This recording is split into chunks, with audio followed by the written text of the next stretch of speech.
Go your own way, stones and shadows wide,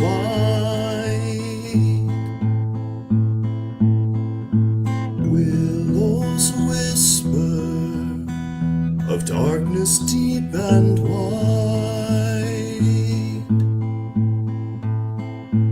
In the forest there is no place to hide.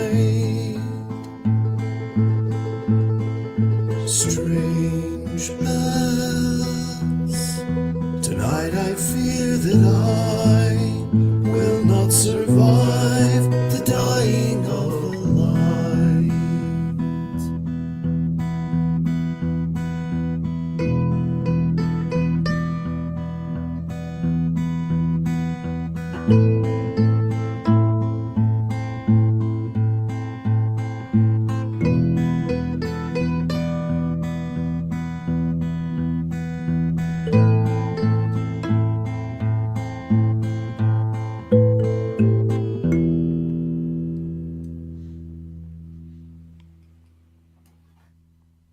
Is The Dying of the Light, a series from the Starfall. The Starfall Collective is a collaborative storytelling group using the Dungeons & Dragons game system as a vehicle for creating rich stories in a fictional world we've been developing together for a while. You can find out more about the collective as well as the stories we're telling at the Starfall Collective. We are back with a new episode. Let's find out who's in it. I'm Sir Robert, a father and entrepreneur, and I am the host of this season's story. With me tonight are a few friends playing the characters in this drama, and in this case, a few fewer than usual. We'll get into that in a minute. Please say your name, something about yourself if you like, description of the character you're playing, and this time focus a little bit on your character's reaction to the battle that you're in. To remind our viewers, or to remind our listeners, we found the Iron Bell, and there were 4 Iron Bell along with 4 undead, well, 3 undead creatures and 1 living beast. And the party just attacked and had some success. Why don't we start with you, Matt?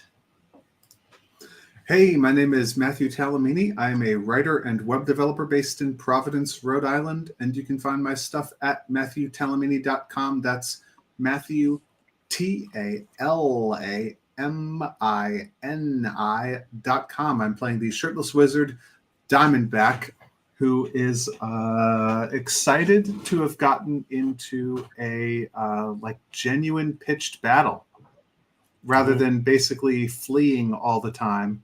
It's a little more of his. He likes strategy and planning things out, and this had much more of that than they have ever had in a battle before. So he's quite enjoying himself. Also, Mr. DM.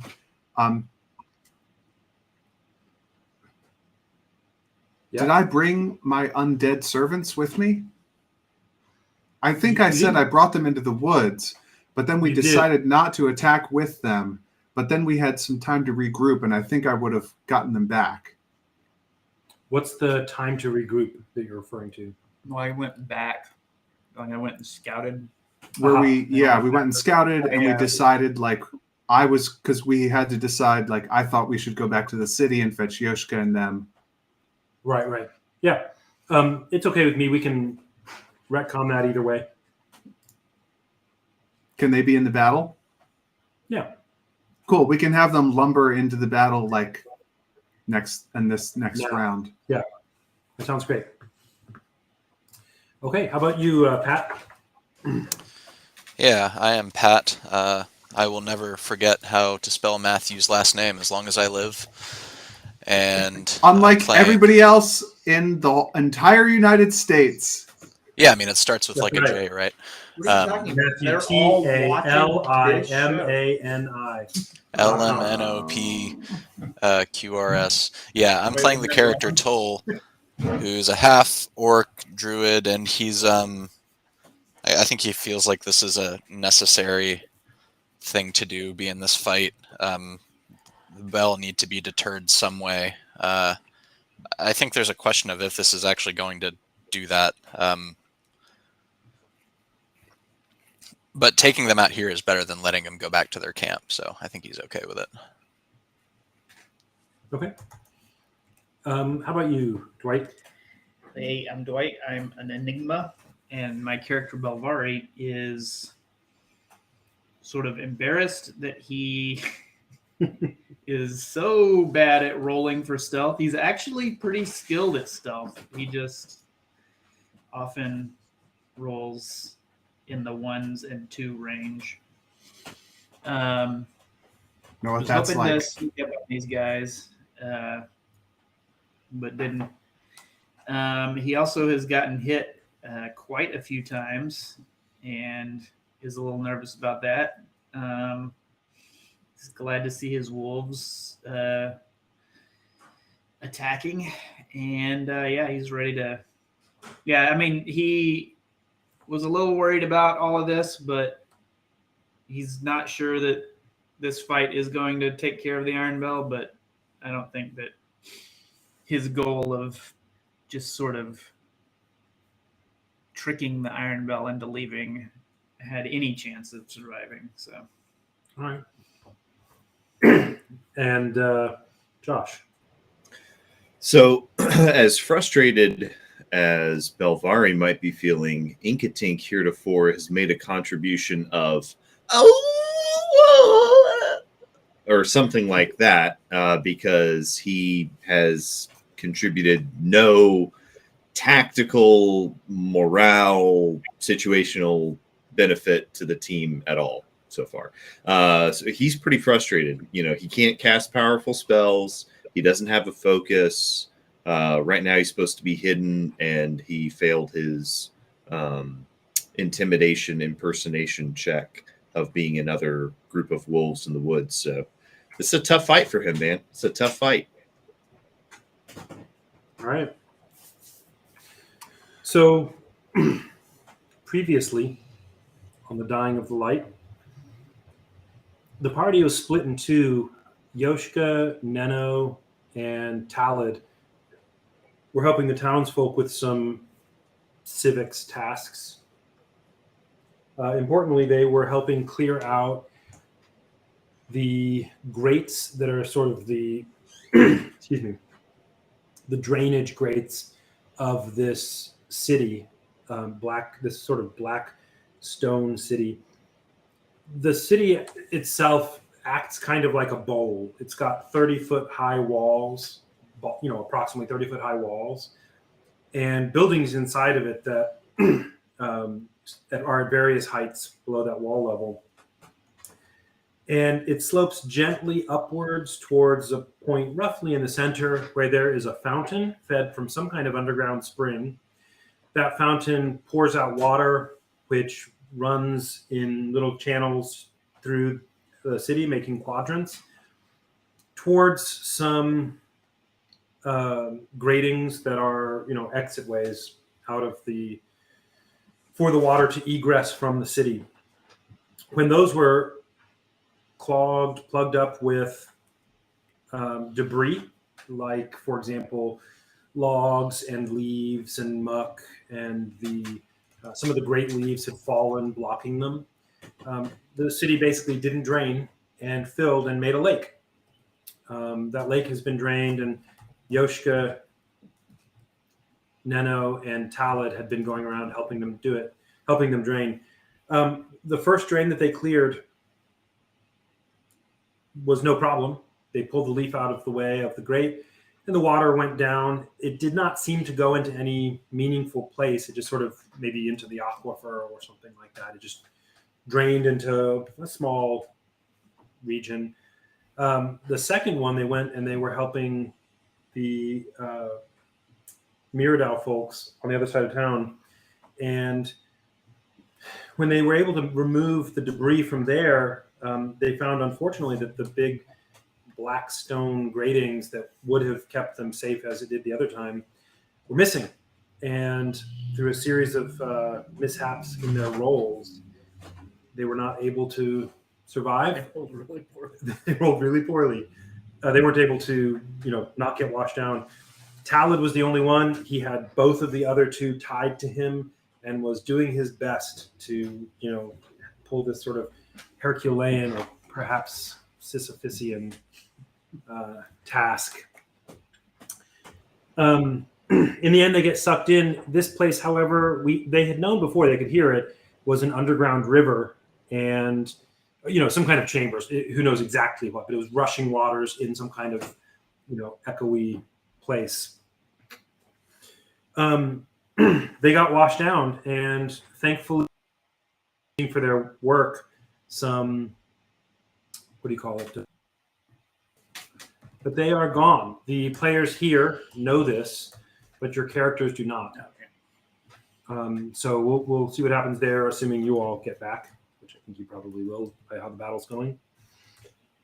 In the meantime, these players have gone out and are fighting the Iron Bell. They're halfway or partway through the fight.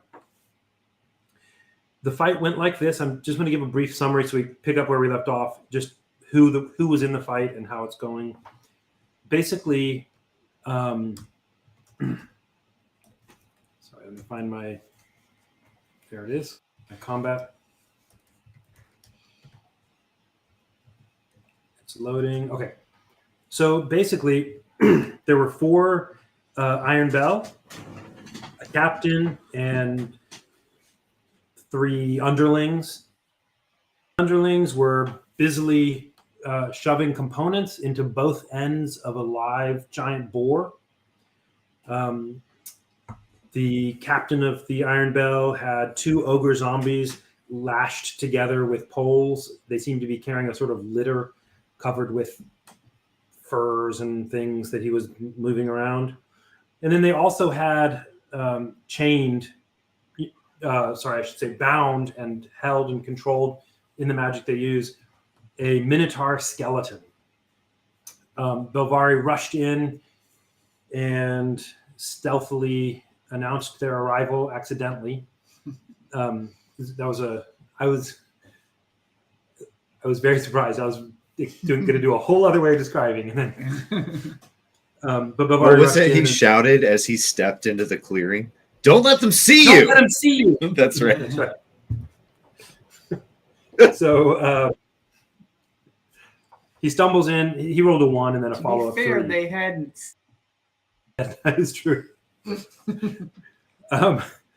So yeah, at this point, they have killed the Minotaur skeleton first. Belvari's wolves rushed in. They killed the Minotaur skeleton, and actually, you know what? This will be an easier way to say this. The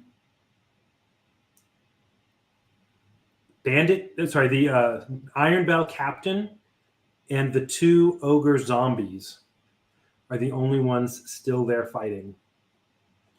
Everybody else has been dealt with.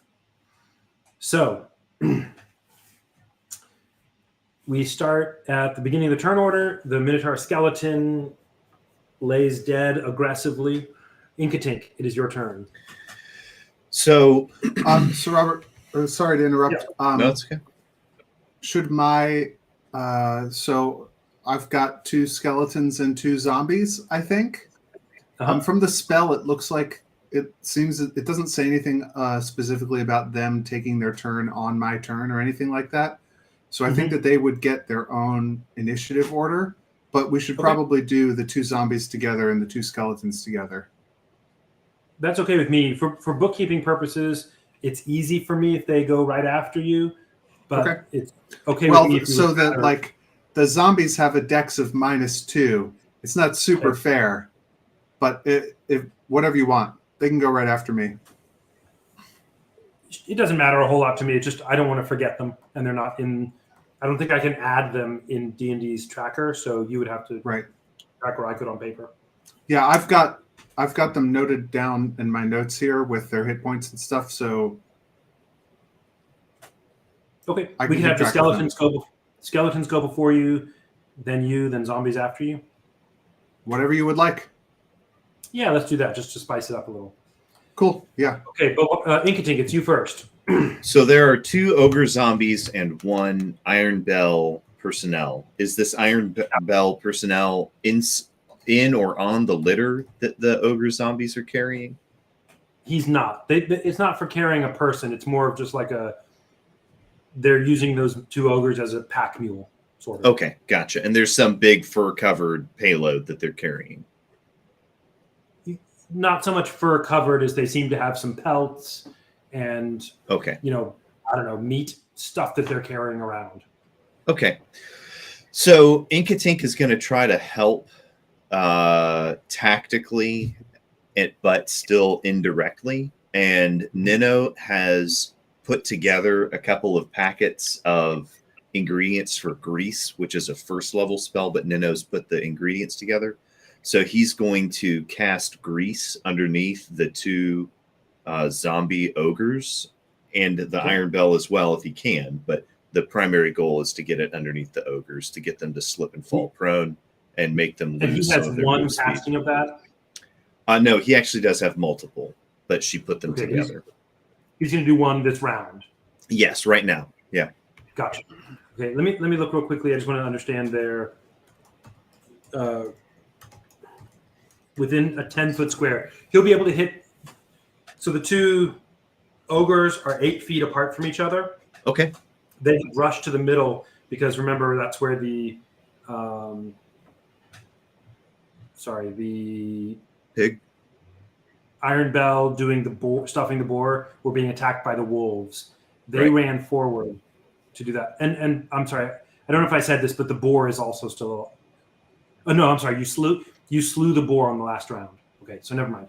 Yeah, you can put the grease right where the ogre zombie is.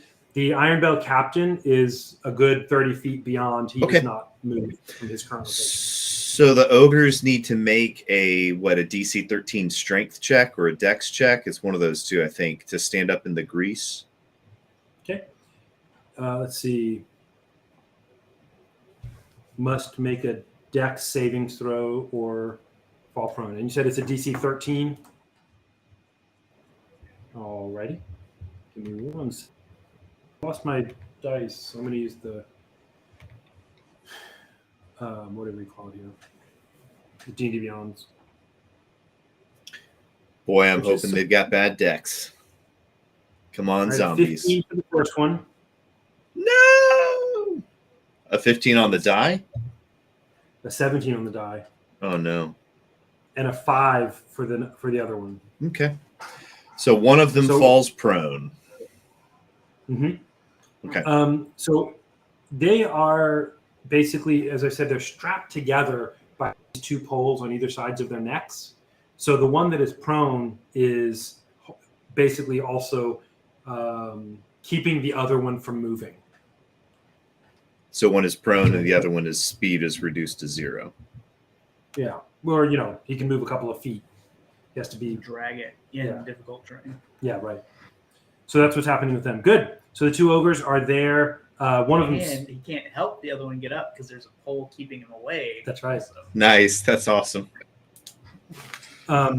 They are... Although I guess the standing one could, right? He could lift the poles. Maybe. Or something. Not with that attitude. You know what? Their int is 3. So I'm going to say no.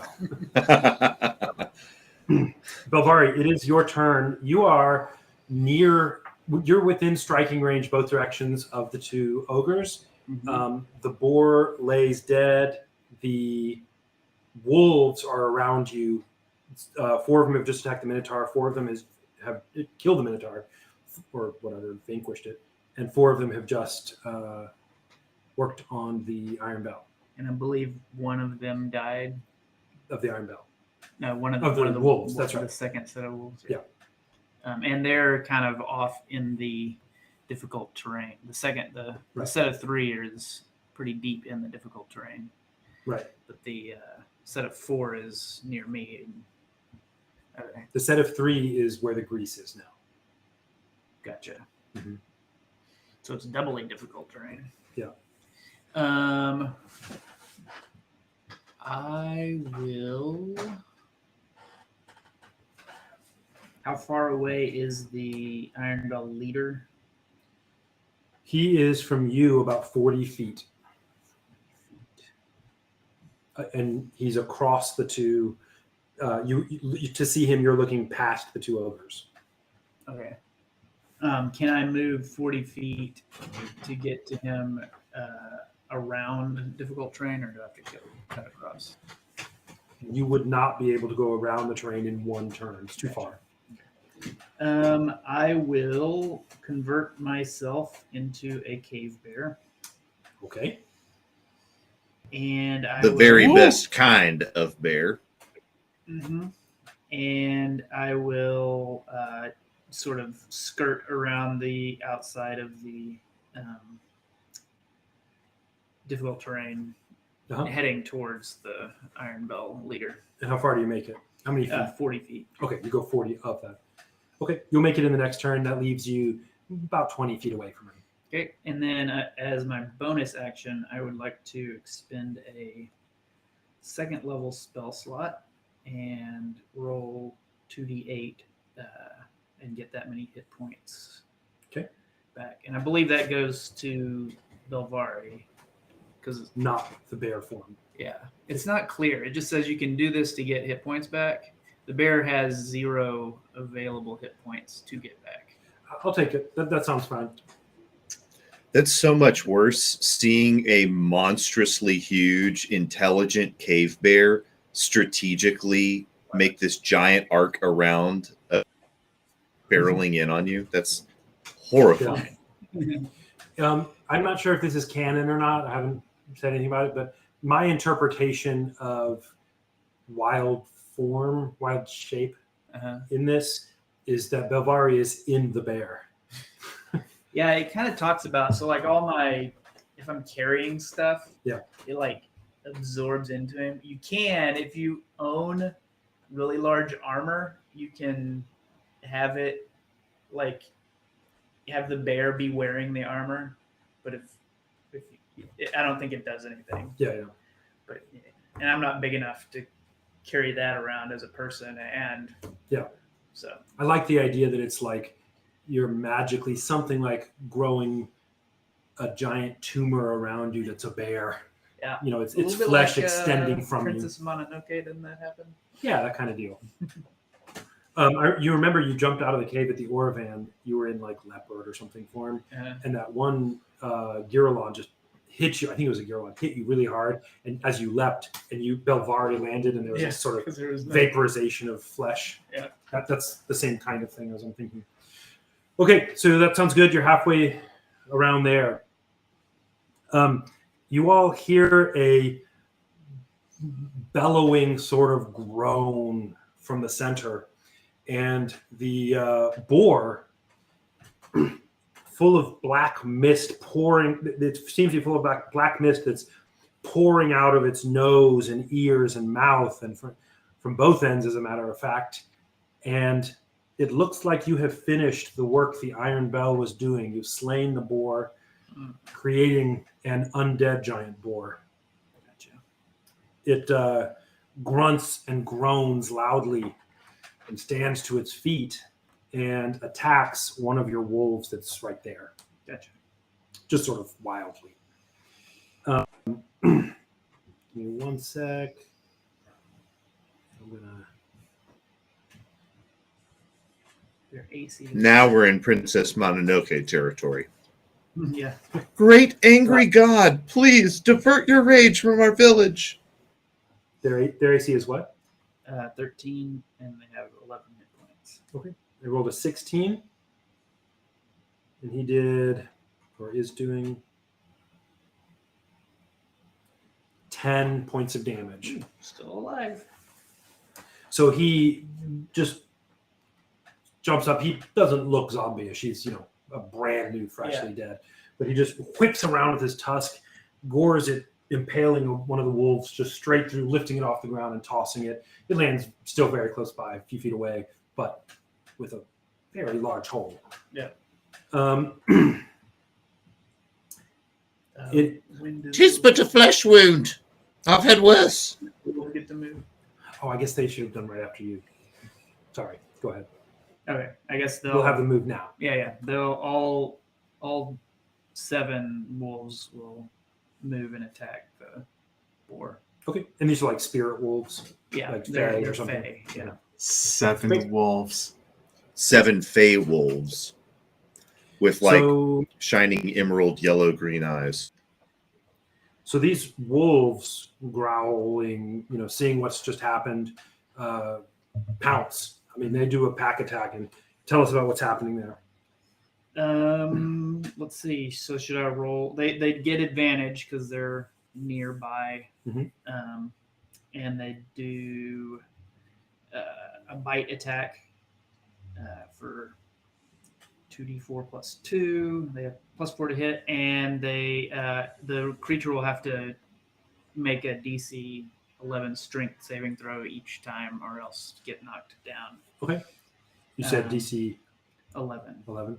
Do you want me to just roll? I have a die up here. I think I can roll 7 d20s. Yeah. We'll see how many hit. Yeah, that works. I was just using D&D Beyond's thing. And they get advantage also, so I guess it would be I'll do it. My This, goodness. and they needed a 12. Do they have a plus anything? 4. So All of those were above 8, then I guess you're good. and they weren't, but it was only 2 that weren't. So give me a sec. I'm going to give advantage to those 2. I'm just going to roll again for those 2. All right. And I'm fine just doing the 7 Okay. damage instead of 2d4 plus 2. So it's a natural 20 for one of them. So we'll give him we'll do 8 damage for the 7. 8 of them are doing damage because one of them is double damage. Gotcha. Which is 7 times Brutal. 8, 56, right? Mm-hmm. Oh, Um, oh. Are you sure this is a level 3 spell?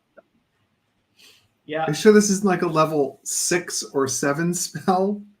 That's brutal. that is very brutal. Sorry, one sec here. How do I do this?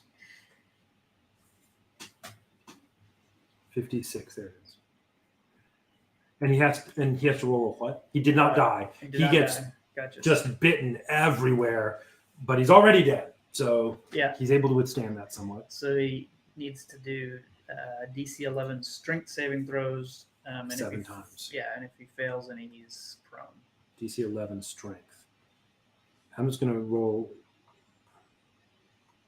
until he fails. 22. 19.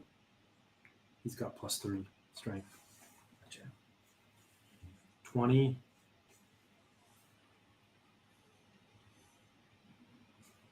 Wow, he's rolling really great. Well, he is newly undead. He is newly undead. 19. That's 4 of the 7. And he's 8. there. We go. All right. So, he's just going, and one of these in particular, he's knocked down. You said, Yeah. One of these wolves in particular just goes straight for his leg and just rips. Does that crazy dog thing where they shake it really hard, and this boar just falls over on its side, bellowing and moaning. Nice. The bandit captain. Sorry, the Iron Bell captain. I'm going to try not to do that. Dang. The Iron Bell captain, Belvari, sees this cave bear running at him crazy wise. And Says, I haven't had to deal with something like this since my days as a bandit captain. that's right. That's right. He's from Weir, apparently. They had a bandit cave. My internet is just a little bit slow, so sorry. I don't know why. It's never slow except on Monday nights. I mean, like, at least I don't particularly notice. Okay, and I'm gonna go. I'll hop off just in case for some reason my phone's doing this stuff. I doubt it. We cut to a scene of this man in his childhood seeing a bear come out of a cave and eat his mother, father, and brother. The fear takes hold. All right. I have a. There you go. Okay, so this Iron Bell captain sees a cave bear, and I'm gonna roll. I'm gonna see what his. Let me roll a. You know what? I'll roll one of these. I want to see what his reaction is. The cave bear roars at him. Great.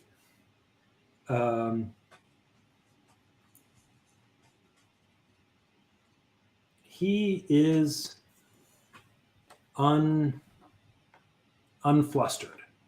He rolled a 16.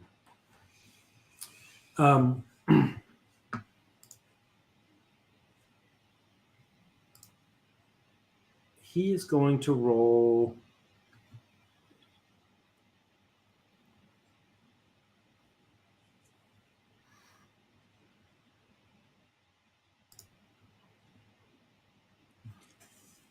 He takes some components out of his pouch, crushes them, and you see his whole shoulders to arms, everything kind of starts swirling with black, and he casts it towards you. He's cast a spell on you. You have to do a wisdom saving throw. Okay. And real quickly, guys, and I'm sorry, I forgot this rule, but how do I know what the saving throw roll is for NPC? It should be. It will be savings. there. A lot of times sorry, it'll go ahead. say on the stat block, but if it doesn't, then it'll definitely tell you what attribute, what property, what skill, what is the like whether it's wisdom or charisma or whatever that they use for spell casting, and it'll also tell you their proficiency bonus, and you'll add those two together. Okay. So it'll be like the such and such is a charisma spellcaster. And so it'll tell you also what the proficiency bonus is. It's got a proficiency bonus of 2. So you'll add their like +2 charisma to +2 proficiency bonus and get +4. I got it. Okay. That sounds good. And then if it's to get the DC, I think it's 8 plus that number. Okay. Sounds good. You need a DC 15 And then I have a question. wisdom savings. Wisdom, do I use the cave bear's wisdom or I think it's physical you use the beast. I think that's how it is. Mentally you use Belvari's. Okay. So DC 15, wisdom savings throw on Belvari's wisdom. Gotcha. Saving throw, wisdom. Nice. 6. It's a pretty beefy boy. What do you need? What did I say? 15? He saves. Yeah, you saved it.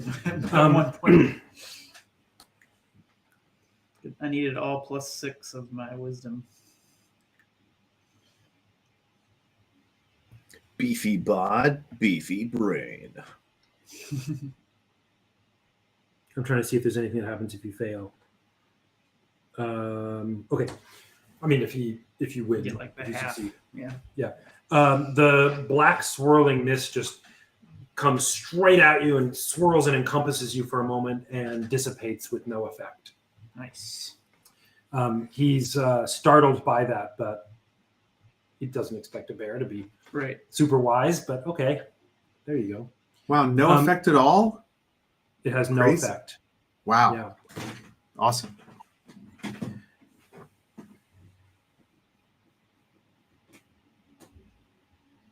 just want to make sure I read that right. Yep. No, it doesn't say anything about it.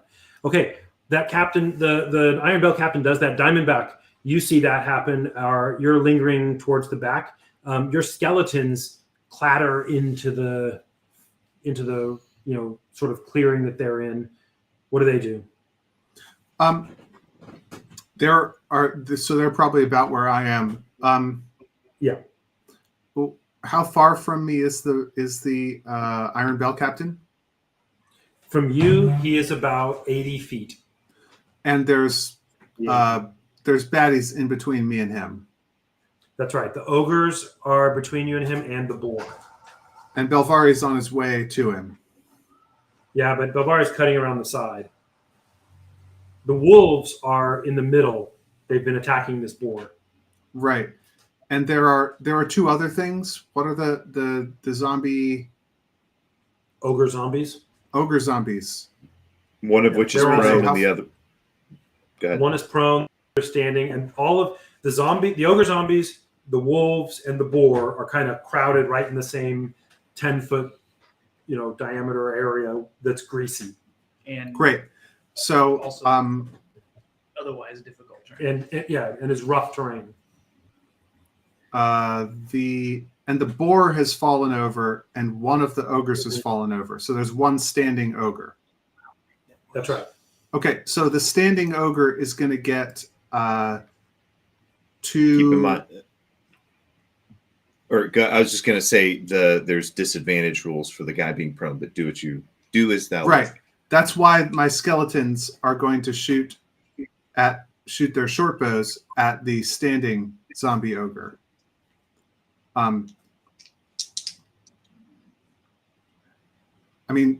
Yeah, okay. So here comes two short bow attacks. There's a 20 and an 8 to hit. AC 8. Nice. Nice. So Both of them hit. that's going to be a chunky. It's going to be 6 damage and 5 damage All right. from these short bows, from the skeletons. Skeletons. How far am I from this area where the scrum is taking place here? You are about 40 feet from them, and they're halfway between you and the bandit. The Iron Bell Captain. When the ogre takes these arrows, it's obviously doesn't like it, and it turns and just bellows out in the direction of you, of you, Diamondback, and your skeletons, and it just is the most sort of horrendous exhalation of rage that you've seen, and a bit of its trachea you can see sort of flapping out of its mouth as it just rips and screams at I'll be you. able to do that again. That's just color. Cool. I think that's 1 point of damage. Trachea ripping. Cool. So I'm next going to tell you thing a quick that's story real quickly. I'm going to tell you a really quick story. True story. It's not related to D&D. So I went to a doctor, and I have this thing where doctors don't tell me the actual thing that they want me to do. They say things that are not what they want me to do. I don't know why. So I'm But trying not to talk to doctors. this one guy says, hey, we need to test your, breathing or something for whatever. And so I say, okay, what do you want me to do? And he says, here's this tube, and they're going to test my airflow or Lung something. capacity.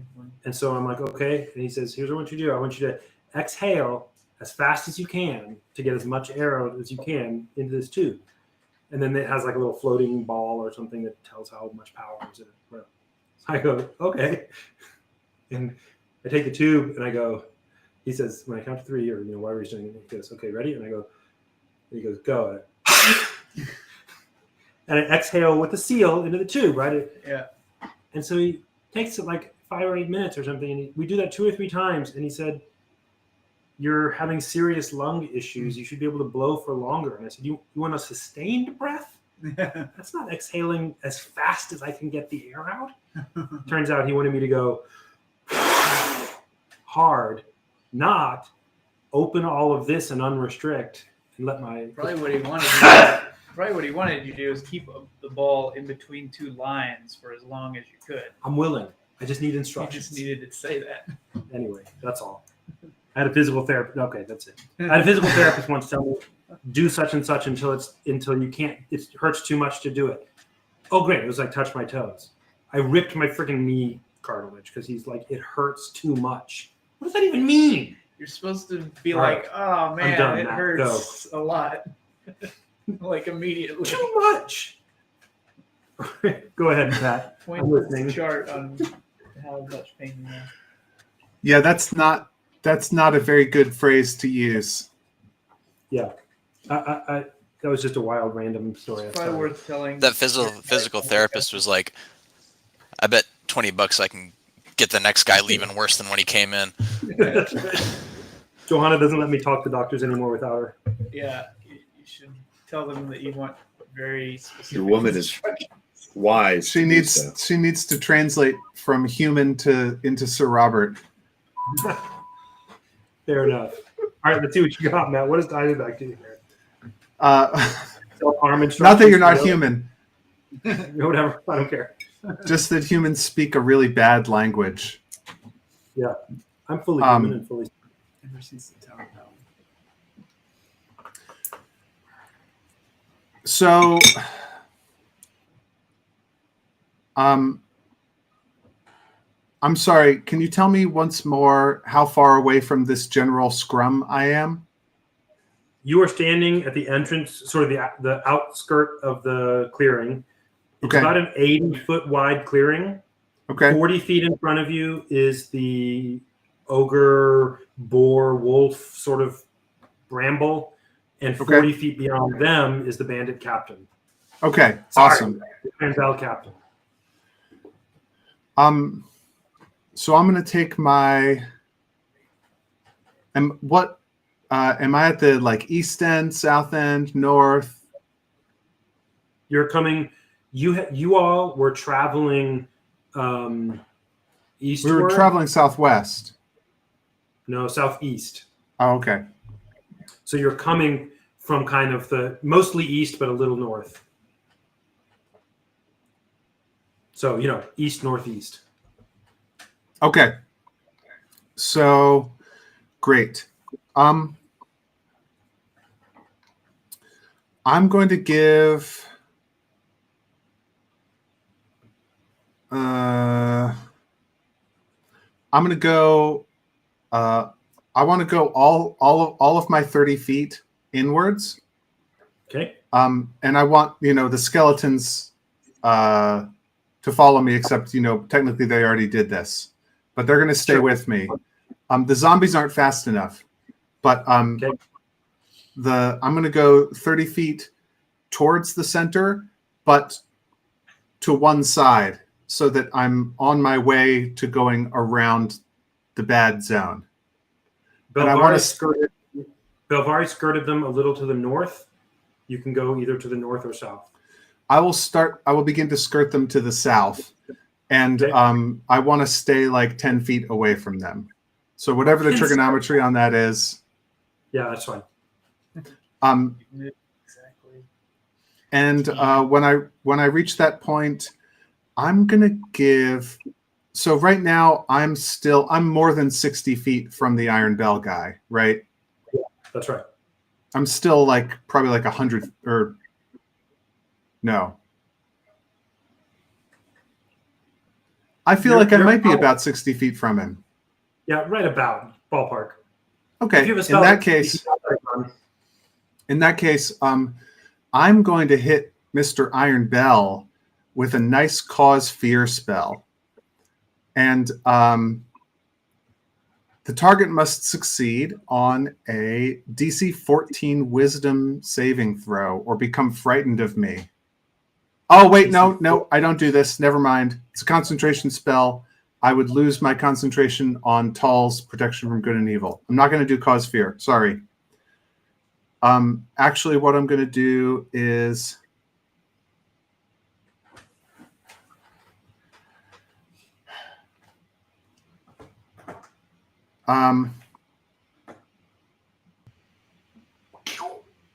begin construction of a rudimentary lathe.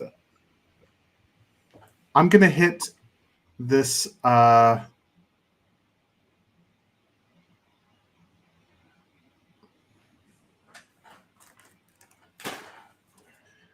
I'm gonna hit the boar with a chill touch, Okay. which is definitely within range. How is a 21 versus the boar's AC?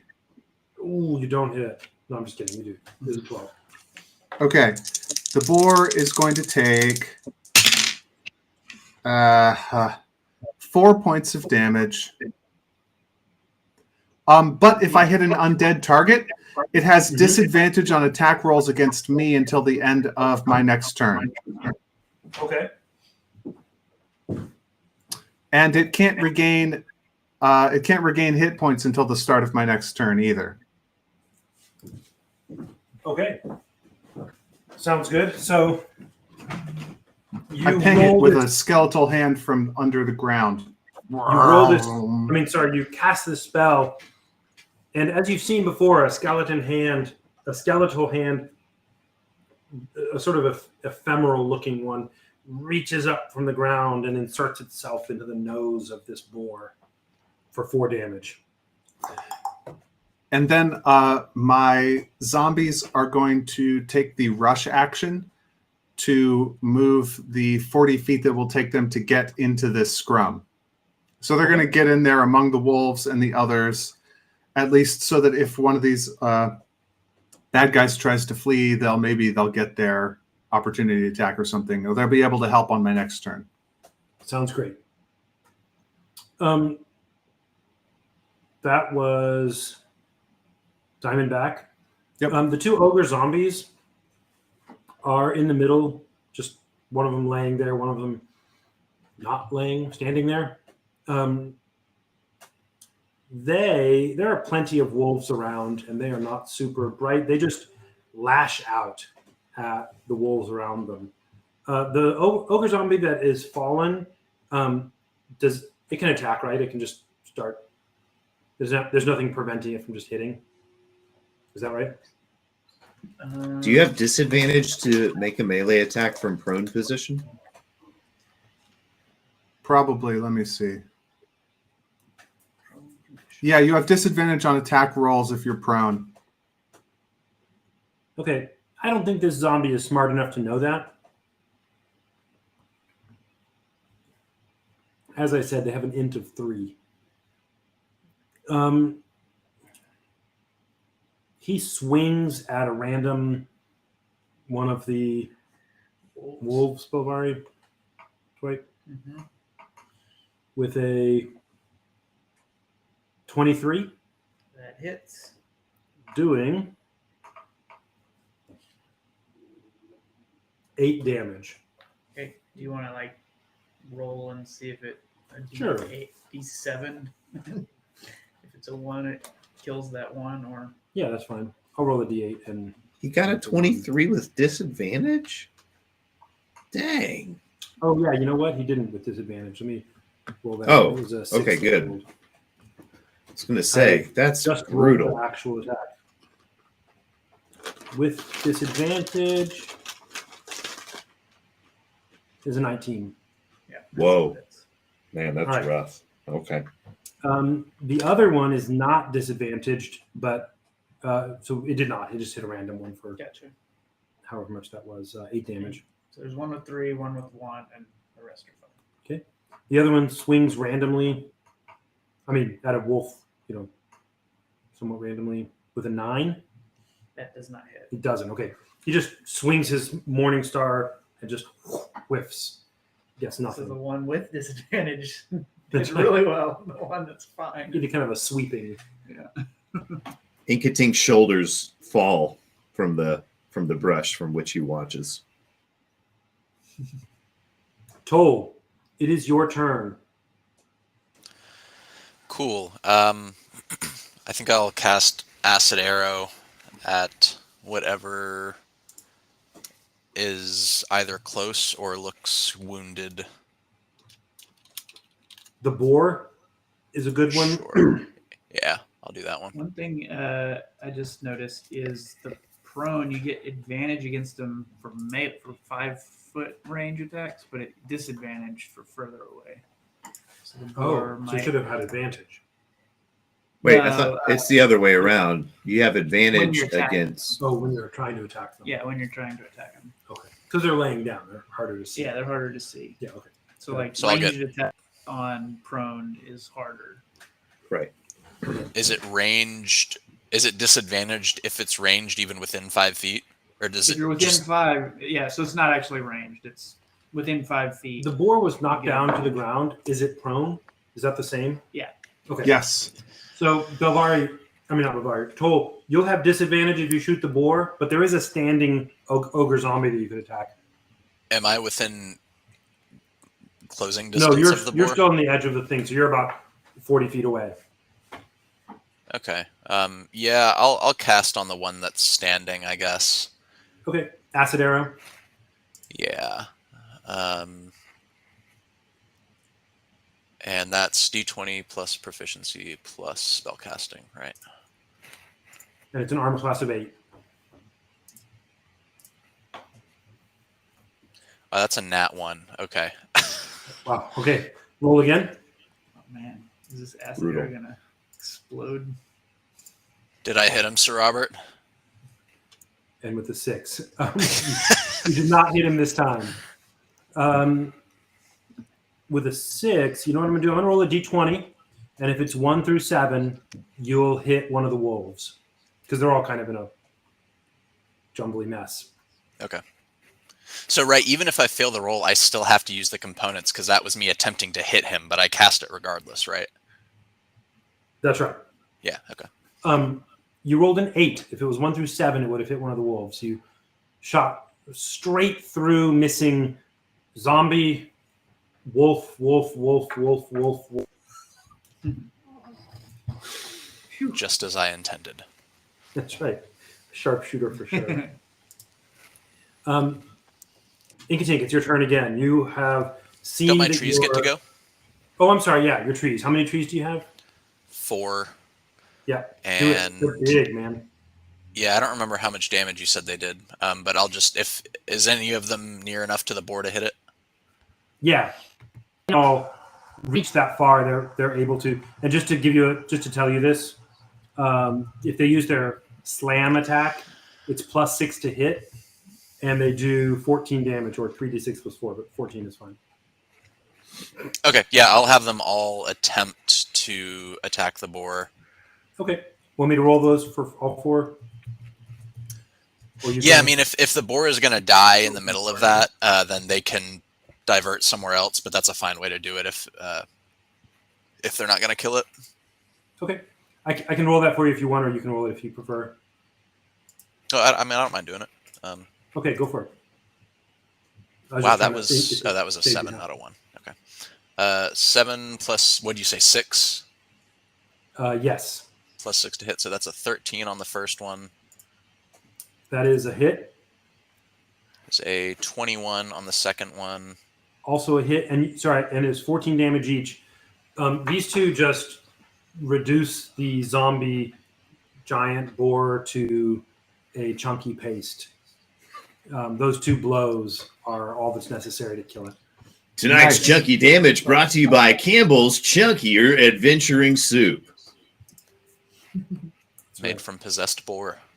You have 2 more trees that are within range of the ogre zombies. Campbell's Chunky now with double the boar. Yeah, I'll have them go after them. Okay. I'll have them focus on one. Okay, and they'll get advantage on the one that's fallen if they want. Okay, yeah, they can go after the one that's fallen. Okay, roll that AC 8. So he's terrible at this. Okay, So so far, the one that with advantage, I got a 14, but one of the rolls was a nat 1. Okay, that's close. You almost had a nat 1, but no. The Okay. advantage changes it. What else? Then 13. Oh, sorry, I need to roll the second one. So both of those will hit. Okay, great. And they do 14 each, Great. which is 28 total. This zombie just is laying on the ground, And as the boar got pasted by these 2 blows, these blows land on the zombie, and it's mad. Hmm. It is ready to do some damage back. That's it for you, right, Toll? That's all I got. Okay. Yep, that's all I got. All right. Inkatink, you see these trees and other things attacking the zombie. What do you do here? You're up in the trees. Your grease spell worked really well. It basically locked the 2 zombie ogres in place. What do you do? I think Inkatink sees that the zombie ogres are probably the next thing that the trees are going to boom, boom, boom, pulverize. And he sees his buddy Diamondback engaging with a guy who presumably might cast another spell. So he's going to pull out the biggest gun he's got, and he's going to fly over to this dude and just shoot out this giant cone of flames, this 15-foot cone. It's Burning Hands. This is one of the only other spells that Nino has helped put together little packets for Inkatink. So this guy needs to make a DC 13 dexterity saving throw or take 3d6 fire damage, half as much on a fail. This is the Iron Bell Captain. Yeah. I'm sorry, and you said it was a DC what kind of? 13 dexterity. All right. You roll that and get a 18. All right, so he's going to take half of 11, 12, 13, 14, so 7 points of damage. Half of 7, or he's taking No. Half of 14, so 7 points of Okay. damage. He's wearing a cloak that he just uses to sleep in and whatever, but he sees you coming, Inkatink, and starting the spell, seems to recognize it and wraps it around himself, protecting him from about half of the flames. But it does hurt him. He, is got some singed hair. Ooh! Is anything that he is wearing flammable, like able to be made to burn? Yeah. Clothing. He's on fire. All right. Nice. And that does a certain That's amount one of of damage the- each turn? So it says the fire ignites any flammable objects. Oh, nuts! In the area that are not being worn or carried. So everything around him, is there anything around him that is flammable? Because if so, then that is on fire. He might be in the middle of a area of flammable brush. Are you on fire? So in that case, I think that means that Inkatink, whether he meant to or not, just started a 15-foot cone forest fire. Did he ignite himself? Inkatink is flying above. Inkatink just flew over the guy and just shot this down on him.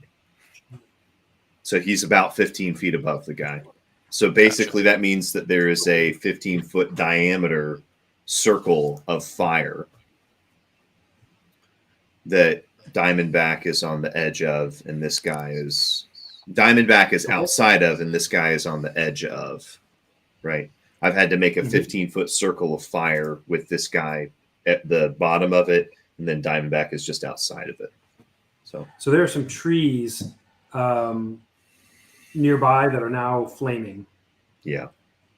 Nuts. All right.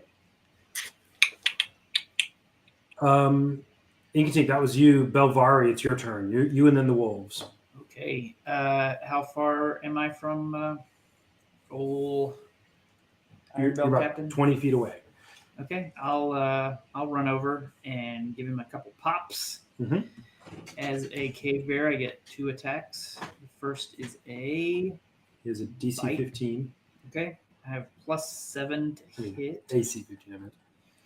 so 8 and above will hit. Let me get back to the character. There we go. A 20. I miss 10. Okay. No, sorry, 9. Not that it matters. And then, which one was that? That was the Bite. bite. So then I do a claw attack. Also +7 to hit. Please roll well. A little bit more damage if it hits. Come on. Come on, maybe +7, 6 +7, 13. And it does not. He's got an AC of 15. Gotcha. This captain is pretty decked and manages to dodge out of the way of this lumbering bear. Mhm. Still, not a good situation for him, but at least he Right. doesn't get just. So, what about your wolves? Let me real The quick. boar has just been reduced, So there's and the two 2 ogre zombies. ogre are- zombies. One on the ground, which they would all have advantage on, and one standing up. The one on the ground is hurt pretty badly. The one is somewhat hurt. Gotcha. And they would also actually have advantage on both because they're. Real quick, I'm just going to do my bonus action. Heal myself. I'm just going to use 1. But I rolled an 8, so I'm going to use a level 1 spell slot to heal myself a little bit more. Heal. There we go. Okay, doing better. And yeah, so the wolves will attack the one on the ground until he dies, I guess, and then switch to. Let's make a couple of rolls. I'm just gonna, and they're having advantage on this. And there's 7 left still because 2 of them are hurt pretty bad, but thankfully they're just sort of like fey. They're not actually wolves, so. You said they get plus what? +4 to hit. Okay, which gives him a 9, which hits. The first one does, and they do 7. You said damage. Mm-hmm. Okay. So the next one. That's a hit. Roll the next 7 more damage. Roll the next one.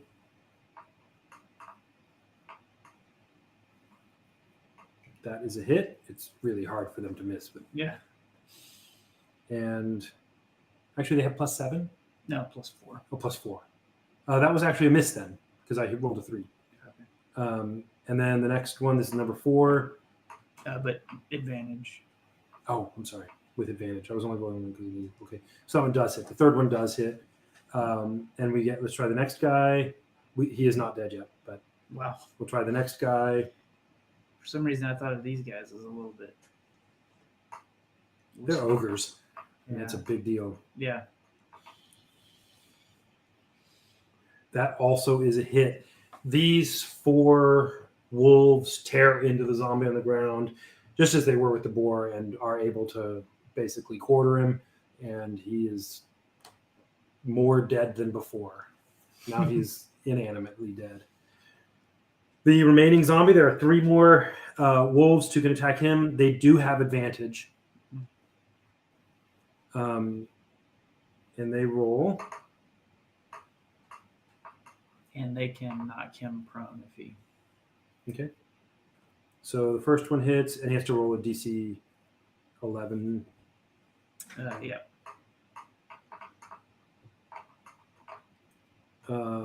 Second one hits, almost had a 1. And the third one, the last one, probably hits because they have such low AC. Yep, also hits. He's going to now roll a DC 11 strength.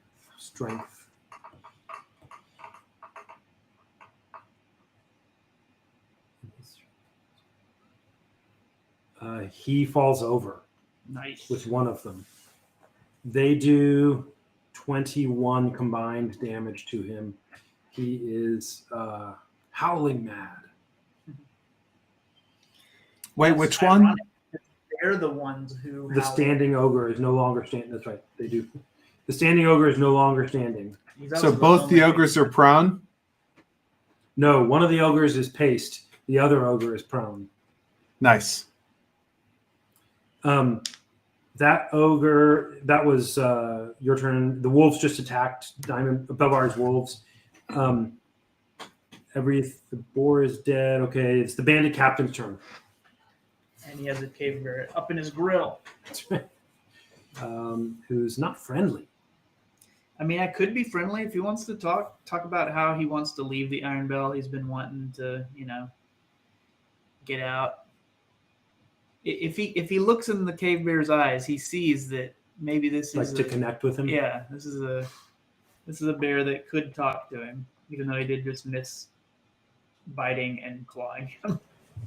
Like to talk to you about exercising our right to bear arms. And then he just rips his face bear off. arms. He is here with Inkatink, just this crazy Birdman setting everything on fire, and a cave bear who is trying to maul him to death. He's not having a great day. Mm-hmm. All of his friends are almost all dead. Mm-hmm. Well, all of his friends that have an intelligence greater than 3 are dead. And if you can call them friends. Give me one sec. Worst company team building exercise camping trip ever. This is like this is their shakedown cruise. They're just like, go out. Yeah. See if you can really be an Iron Bell unit. Don't even come back until you're operating as a team. See this picture here? Probably think it's a picture of my family. Wrong. It's the A-team. Team, Okay. team, team. I even love saying the word.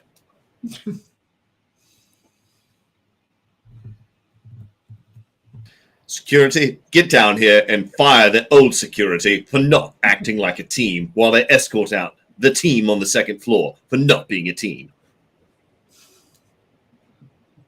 Gosh, that guy was so good. This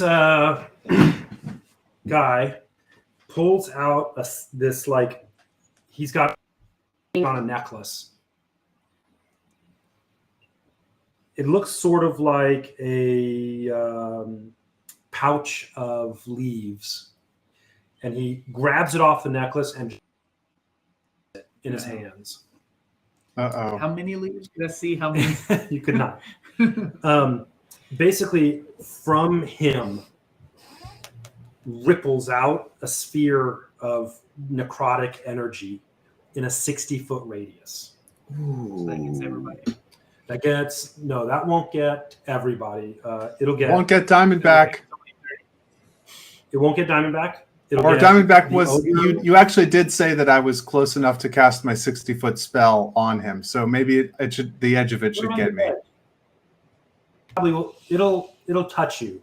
Y'all are gonna have to make Constitution saving throw. Oh no, not my second lowest saving throw. I'm gonna tell you what this is. 23. That is good. Oh, it's bad. We make those saving throws for the wolves too. Gotcha. I got a 21. The wolves. You can just do one for all of them, or you can do whatever you want. Please. Constitution. Inkatink has the blood of a black dragon rolling through his veins. You think he doesn't know how to deal with ichor and filth? Different things. Do the wolves just get +1 on their saving throw? Yeah, I think that's fine. He himself, the Iron Bell captain rolled a 4. So on his saving throw, so he does not pass the savings throw. Okay. It wolves affects- get a 20. They get a 20. Yeah. Wow, it does everybody saved against this except him. Diamondback, What did you get?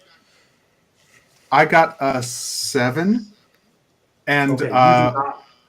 one of my skeletons who are with me, who then we get hit as well, got a one skeleton got a 22, another skeleton got a 14. Reggie, no! The 14 and you, Diamondback, get hit. What Is is that? toll in the radius of that? Roll. Say it Yeah. again. I needed to roll too, right? Where you were far away, weren't you? You're on the other side, and you fired an acid arrow. Yeah, I mean, I'm not Maybe the grouped with trees. Yeah. Diamondback. You're not near them. You did not have to roll, but the trees do have to roll Okay. on a 14. My zombies are in the middle. Should they have to roll? Yeah, they should roll too. What's the Does necrotic con damage for heal zombies? those? No. It's gonna they tell did us. In some other versions, but in 5e, it's like putrefaction damage. 5 and 9 Okay. That's a nat 1 the for one of the zombies. trees. I've had Woodrow 3 Wilson, nat 1s today. no. What did you say, Toll? I was the third nat 1 I've had. I rolled a nat 1 for one of their man. saves. Was that for one of the trees? Yeah. For Woodrow Wilson. This wood. this captain had a packet of components, and Diamondback, as you see him crush this, you would recognize this as a powerful necromancy spell that radiates out from him called Circle of Death. Sounds like fun at parties. Wow. What- Everybody who fails this takes 8d6 damage. Everybody who saved takes half as much. So what's the Constitution saving throw modifier for an awakened tree? Give me a second. I'll see if I can tell you. Okay. They have a con that's a +2, and I don't know if proficiency bonus matters, but it's a +2 for that if that's it. So let's call it a +4. Okay, and it was a 14 to beat it? Yeah. Okay, only one of them beat it, and then one of them crit failed. Okay. So let's roll the damage. For those of you who successfully, what do you call it? Saved against the thing, you're going to take 4d6. Do we do our own damage? Or No, I'll roll it. And I'm rolling once for everybody who did this level, so it's not Gotcha. individual rolls.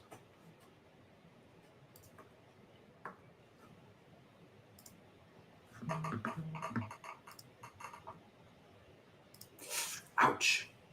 All right. Not brutal, but 20 damage. Okay. My skeleton who saved is blown to bits. All right.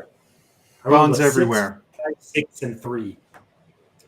So all the wolves die. All the wolves just are. Everything that this kills, it's necrotic damage. They effectively just melt in place into the ichor of death. You said Including- 8d6, right? Say it again. 8d6? That was for the ones who did save.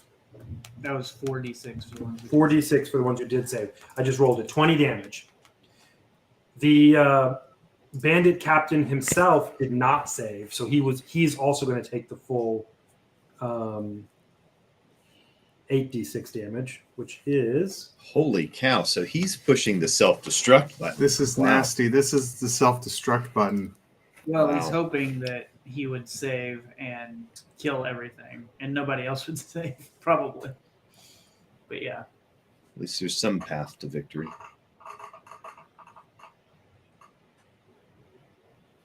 wow, man. Here's what I rolled: 1, 5, 3, 2, 5, 3, 1. They disappeared, but a total of 24. 24 is not that bad. Not That's that not- bad, considering I rolled a 20 for half the damage. It was 6, 5, 6, 3, and then this one was a bunch of 1s and 3s and 2s. 24 damage to everybody who did not save. Diamondback is very hurt, and all the rest of his minions are toast. The skeletons, the zombies, they're gone.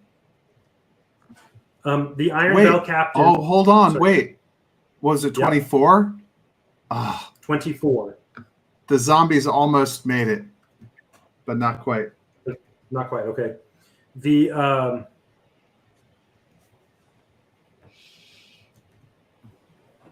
But Diamondback is still up. good.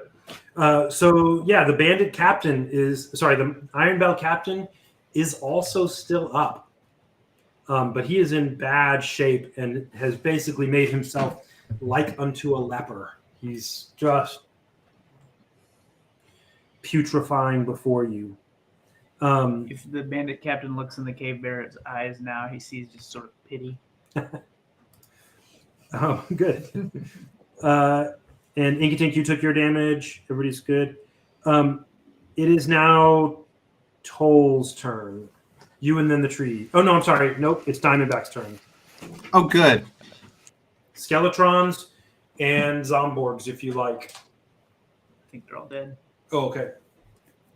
Am I within 30 feet of any enemies?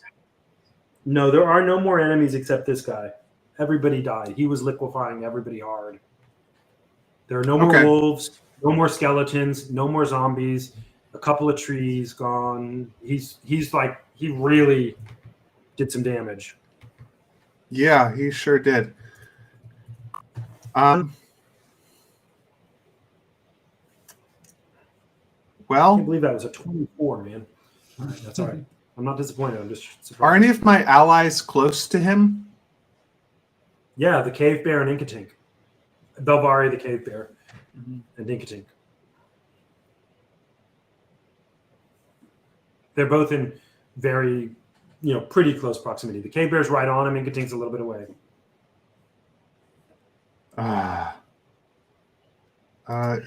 Chill touch. How bad does he look? Does he look like he's hanging on by a thread? No, he's got some fight, but he's not. But he's in bad shape. He's in bad shape, but he's got Tougher some men, fight. You don't know when. I really wish that I could get up to him, but I Do it. guess I can't. Roll to see. Roll a Diamondback with you, or whatever you want. Well, no, I'm not close enough to do the thing that I would love to do. Got it. So instead of that, is there the possibility of creating a 20-foot radius sphere that hits him, that intersects with him, and not any of my allies? Any chance that they're both like to the north of him, or you could probably just manage that if the center of the sphere was to his southeast, and under the ground. I don't know if that's okay for that spell. I think I have to cast it on a point that I can see. Okay. Oh no, it's a point you choose within range. Okay. Well, Yeah, you can. then you'll be able to do that, and As long as Diamondback can conceive of casting it underground. yeah.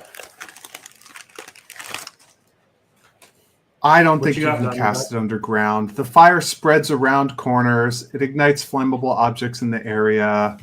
I think the assumption Okay. is it's being cast in an open space. Yeah. A bright streak has to be able to flash from my pointing finger to a point I choose within range. Okay, so we can't fireball him. I'll hit my allies. Instead, what happens is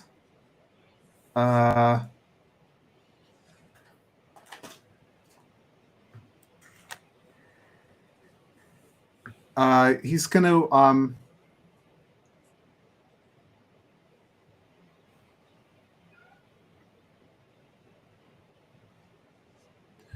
yeah, so I am casting Flaming Sphere. Okay.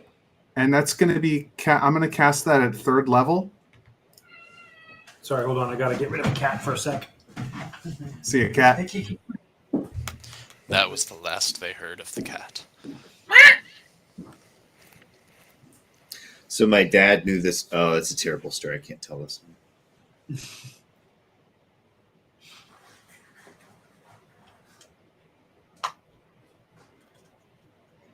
And by the way, Toll, when I do this, I drop concentration on the spell that's on you. Okay. So you no It's longer have unfortunate. protection. I got protection from good and evil, and I wasn't even in range of the one major spell. Yeah, but it was a save spell. Protection from good and evil wouldn't even have helped any of us Oh, okay. What would because that help? it was a save spell. Like if we, yeah,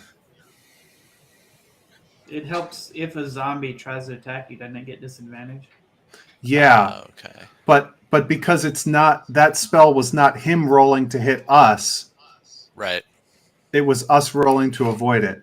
So like he doesn't get disadvantage on it. If it had been him rolling, it would have been great. It would have helped Tull. All right, I'm back.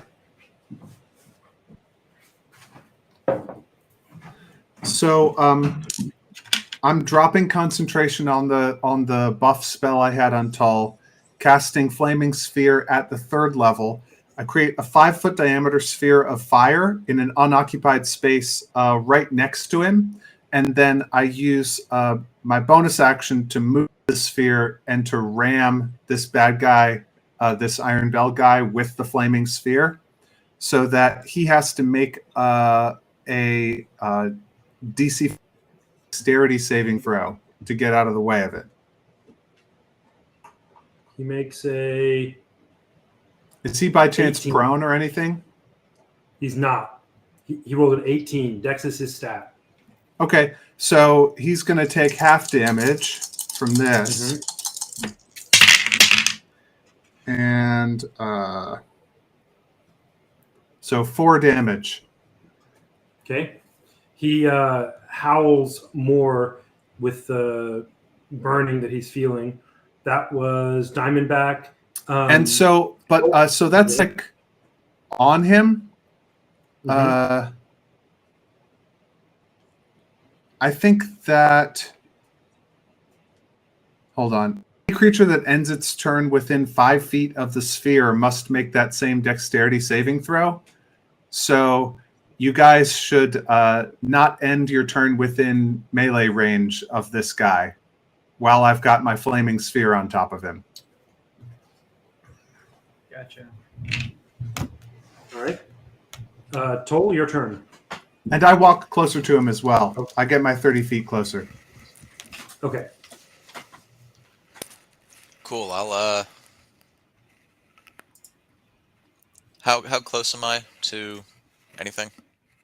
You've been far away, so you're like. There's the only thing left is the bandit, is the Iron Bell captain, and you're about 80 feet away. And there is kind of a big area of Yeah. difficult terrain. There's some difficult terrain in the middle that is greasy and now covered with putrefied various creatures. Okay, I guess I'll. Am I within 90 feet? You are. Yes. Okay, I'll just cast Acid Arrow on him again. Okay, give me 1 second. I just gotta help the cat get out now. Now that she has eaten.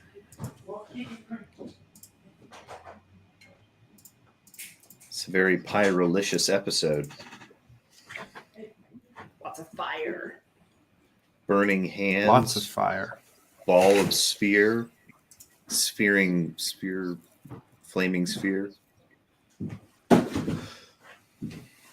Okay, sorry. So cast your acid arrow, Toll. All right. I am really not hoping to get an at 1. Okay, that was an 18. That hits. He had a 15 AC, so your bonus is helpful there. Saved me. Yep. And what's your damage? It's hold on. What is it? I think it's 44 now. Yeah, 44 now and 2d4 at the end of his next turn. Okay. You want to roll both of those for me? Just to pre-roll them and we'll know what they are. Yeah.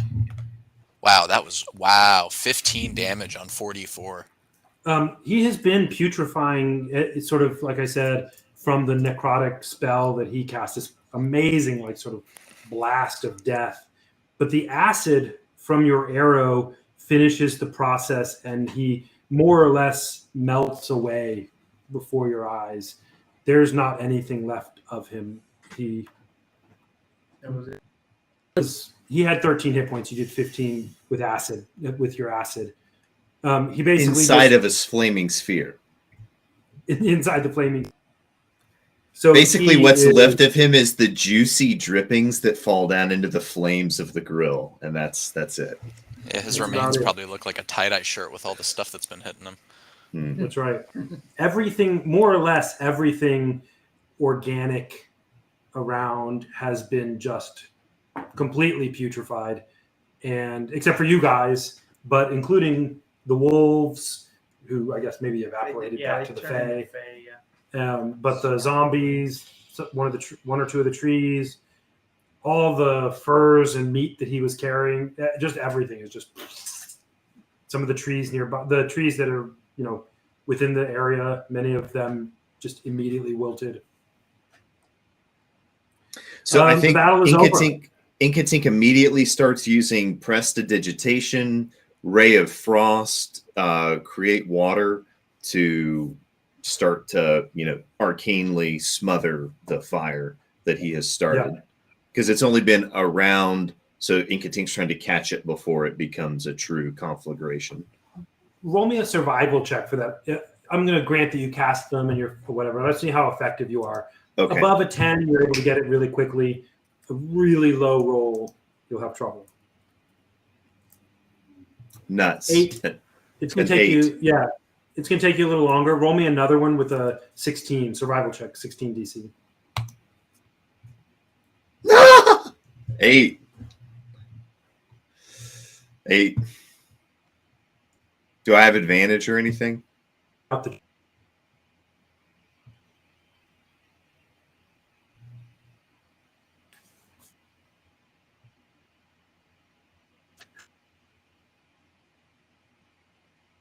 Doing damage to things in the air. Anybody else have anything they can help? I'm sorry, I don't understand what the problem is. You cut out for a while there, Sir Robert. Okay. Yeah, for me too. Uh-oh, hang on. Time out. Hang on. Yeah, you're still not on. On. You're going in and out like the No. Matrix. Yep. You're going square. Sir Robert's frozen. Can't hear anything. There we go. 1, 2, 3, 4, 5. All right. Can you hear us Looking okay? good. Yeah. Yeah, I seem to be back. Still a little choppy, but all right. Sounds good. That was just Dwight being choppy. Inkatink has caught a few trees on fire, and he was trying to put them out. So I gave him a DC 10 to, cast Create Water or whatever, but he rolled an 8. So I gave him another one with the DC 16 because the fire's kind of getting away from him. He rolled another 8. There's the blaze is kind of the burning trees towards each other to just kind of create a fire break. You're a as bear right cave now. Bear, yeah. deaded trees. Roll me a survival check. Actually, you know what? You're going to roll me a strength. Athletics. check. Yeah, I'll take athletics. The Bears' athletics. Strength is +5. I'm not sure what athletics would be. Yeah, call it strength. That's fine. Yeah, I mean, Um, so here's what I can do. I'm gonna chill touch the branches. 12. Yeah, that'll work. The branches. 5 along. I can just use necromantic energy to wither the branches that are on fire until they just fall off, and there's nothing And- left to burn. Roll check of a DC 10. This is on your attempt. Dwight just rolled Sure. a 20, not natural 20. So he's contained the fire into a space. 16. Okay, so with the three of you together, Dwight pushing them together, Inkatink, you're casting water, and Diamondback is necrophying, and this whole thing. You're able to contain this and not burn everything, so you're safe. Okay, the combat is over. It ain't over. Nothing's over. What do you want to do? You're Can not we getting loot- body here? Yeah, can we Say loot? Can we loot the furs and meat that were between the zombie ogres, and then, like Matt said, loot the body of the guy who got himself killed? I mean, the puddle. Everything organic-ish has been completely rotted and putrefied out by the sphere of death that the guy cast. But Not like he everything himself. organic. He turned into a small drippy puddle. Yes. Remember, the acid, he got really damaged by that and was already like near leprotic. And but the acid arrow came and just finished it. It just like melted him down. Okay, how about this? And he was in a sphere of fire. We do have an iron bell, though, right? There is Oh, there is an yeah. iron bell. Free iron This bell. is a stretch. This is a stretch. Would you allow me to use false life to maintain the Iron Bell captain's corpse in a necromantic facsimile of wholeness? Let me read false life real quickly just to make sure I understand what you're asking me.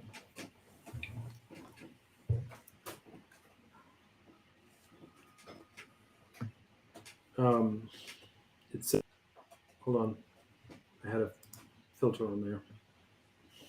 He did, after all, only get overkilled by 2 points. So strictly speaking, we should have like a gummy bear, a humanoid gummy bear looking thing, like a meat golem. Bolstering yourself with a necrotic facsimile of life, you gain 1d4. Yeah, the plus target 4. is self. So I'm asking you to break the rules for what I want to do. Using a spell slot, you gain. No, sorry. Okay, so he's melted away. There He's should I mean, be some skeletons if you want to raise a couple, right? there's like, imagine you found roadkill that's a week or so old and it's not finished rotting all the way, but it's tough to tell what it is. That's what everything here is. Okay, yeah, I get both of the human corpses. They're not. Okay, sure, you can. Skeletons. Oh, sorry, you mean the skeletons?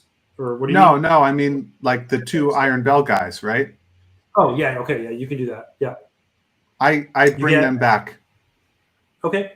Inkatink's going to go ahead and wrap some cloth around the clapper of that iron bell, and he's going to go ahead and use the rest of his flight time that just started a couple of rounds ago, and he's going to try to fly, like make a beeline fly to the place where that little tomb is that the necromancer is in, and he wants to go deposit the iron bell deep underground with a clapper around it for now. Sorry, the tomb that the In the center necromancer. of The crack, the crevice, the hole in the earth. I see what you're saying. Okay. Yeah, you'll make it.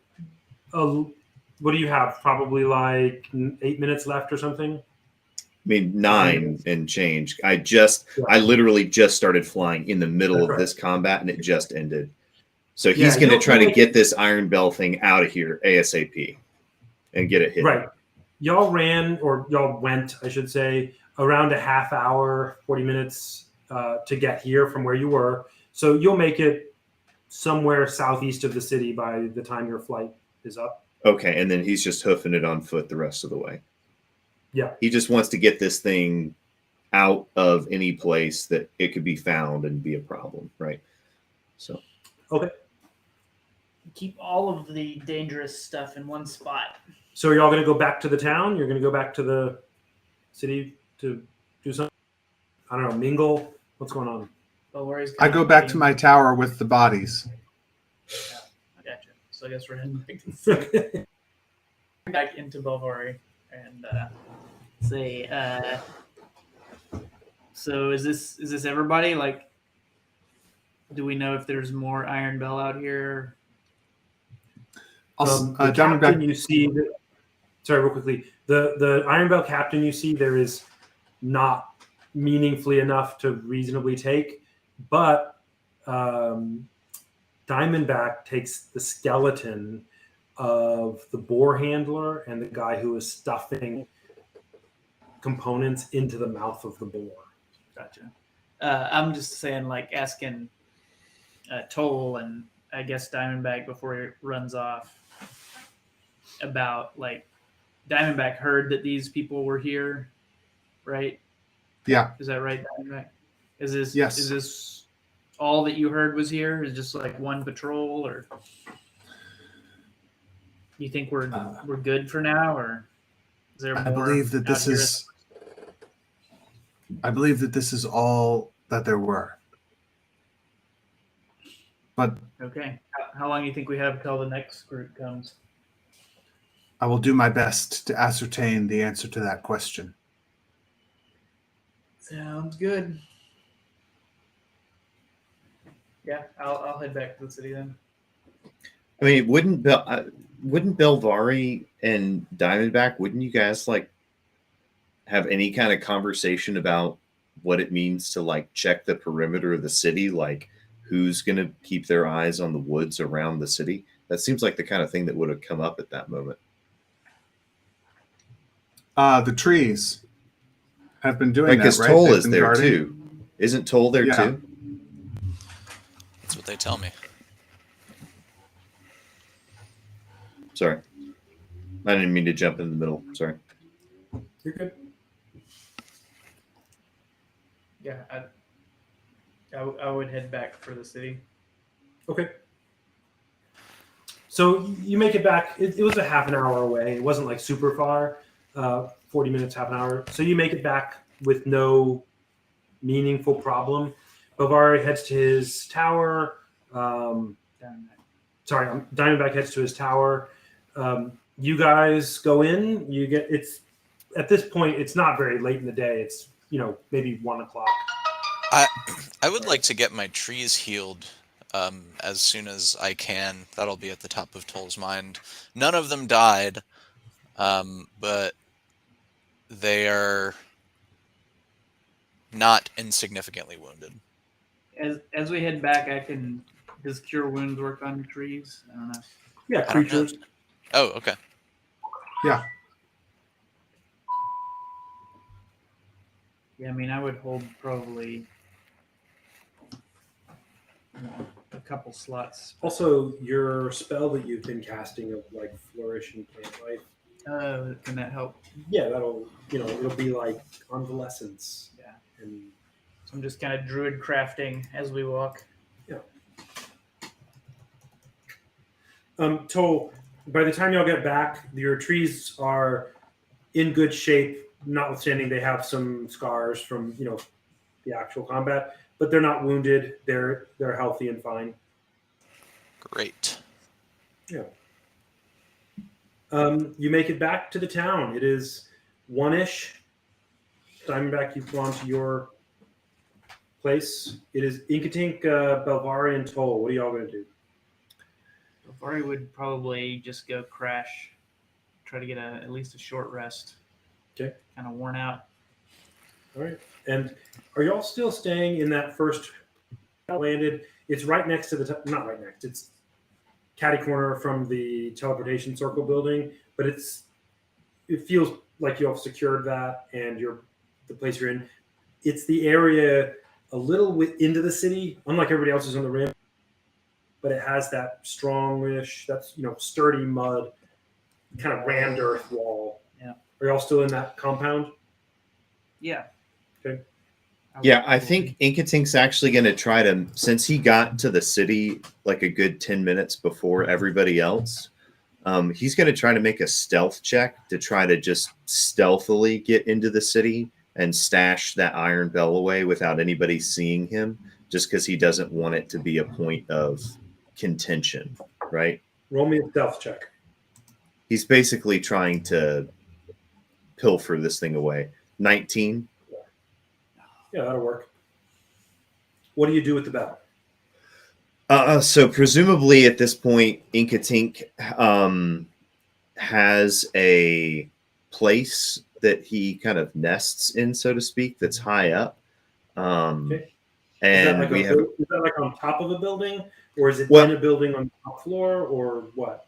Yeah, so that's something that we haven't really talked about, and I kept kind of meaning to bring this up, that he, he's using his last 10 minutes of flight at the end of every day. Some days he's nesting inside of the city, and some days he nests out with the big trees that are like the big trees that walk around outside the city. And so he's got these two places that he sleeps in. So I think he may even, based on where the trees are in their perimeter around, he's gonna just hide it inside the city in his nest. So yeah. And that would probably be in I think it might be on the side of Diamondback's tower. I don't even know if he's told Diamondback that, but maybe Diamondback hasn't noticed. Yeah, but on the outside, yeah. Okay, Diamondback. I'm sorry, what's the question? Inkatink was trying to figure out where he would have. Job's trying to figure out where Inkatink would have built a nest, as it were, kind of a crash pad in the town, and he just said probably he thinks it would actually be on the outside, some little ledge or something of Diamondback's tower. Okay. Right. If there's some like Diamondback would be fine abandoned with room up in the corner, right at the very top, like he's basically made a open air nest on the top roof corner of some part of your tower. Yeah, he can have the top part of the roof, I guess. Diamondback's sort of personal sanctuary is the top floor. And ideally that's locked and barricaded and stuff as well as possible, but I don't know how much of that I've actually been able to do. Okay. Yeah, that sounds fine. Great. So Inkatink, you go there. Where do you put this bell? So Inkatink probably like wraps it up and just hides it in the the wattle of, if that's even a word, in the woven branches and whatnot of the body of the nest that he's made. He just kind of hides it in the thick of his nest. Yeah, and it's about the size of a small watermelon, or not like Right. tiny, but like not a giant watermelon. So Right. it's a bell that rings. It doesn't go ding ding ding. It goes dong dong dong. Right. And he's got the clapper all tied up and stuff. So yeah. And while Okay. he's been the reason why he puts it there is because while he's been flying back, he realizes they have iron, and that means that they could make something useful, like maybe armor for Toll or something, like real iron armor. So Okay, and so you hide that, and then what? Are you gonna rest? You gonna do stuff? You gonna? he just got hurt for 20 points of necrotic damage, so he's probably going to hole up, like go eat some orange slices, drink some Sunkist, and try to nap off 20 hit points worth of damage. Okay, that's what Belvari did also. Diamondback. Well, let me actually go to you first. Toll, how about you? I think I'm just gonna go around gathering components, being a druid, doing druid stuff. Okay, just drew it around for a little bit. Yeah. That sounds good. I'll give you some components for next week that you gather. You're gonna spend the rest of the afternoon. Yeah, sure. Okay, it's like 1 p.m., so you'll get 5 hours or so of that in. Yeah. Diamondback, how about you? I think as soon as Diamondback gets back to his lair, there's going to be a scene that maybe like Dwight and Tall wouldn't know about. Okay. Oh, if sorry, Dwight and Patrick. if I saw Diamondback like attempt to take a corpse with him back to his tower, I might not gather components and try to sneak around and see what he's doing there. Yeah, he definitely took the skeletal remains of 2 of the lesser Iron Bell. I've got like gross or something. I've got like gross, dripping, necrotic, slimy skeletons, like one over each shoulder. Just like don't. Does anyone one over in the each city flaming shoulder. see him? Yeah. Toll sees his and Diamondback's means as antithetical to each other, but he believes their ends are similar, but he's kind of interested to see if that's actually true. Okay. So what does that skulking around look like, Toll? What are you doing with that? I'll wait for Diamondback to get out of sight, and then I'll start walking towards his tower. And, as I get close, I'll hop off the beaten path and stay out of sight and try to get close and see if I can see him or hear him. Diamondback, would you be evading that or not noticing or caring? My passive perception is 12. Yeah, why don't you roll a stealth against his 12? All right. Oops, no, it is. Okay, maybe I'm crazy, but I'm not seeing the. Oh, there it is. Okay.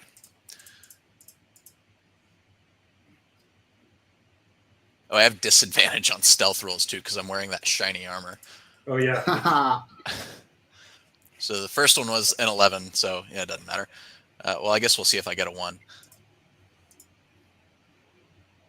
Okay, yeah, 5. I got a 5. I'm just making all sorts of noise. Diamondback, he catches your eye several times. As he scrapes along the side of a building or a tree. Glinting brightly in the sun. What do you think of that? He seems So to be skulking. I will continue on until I get to the door of my tower. Okay. And then still, like, this is shirtless, like, but like I'm almost out from necrotic damage, so I've got like part of my rib cage is like skin is sloughing off from this guy's spell. Like Diamondback is really hurt. What's you and what's your skeleton and what you're carrying? Yeah, so it's a real nightmare vision. So Diamondback will get to his door, stop,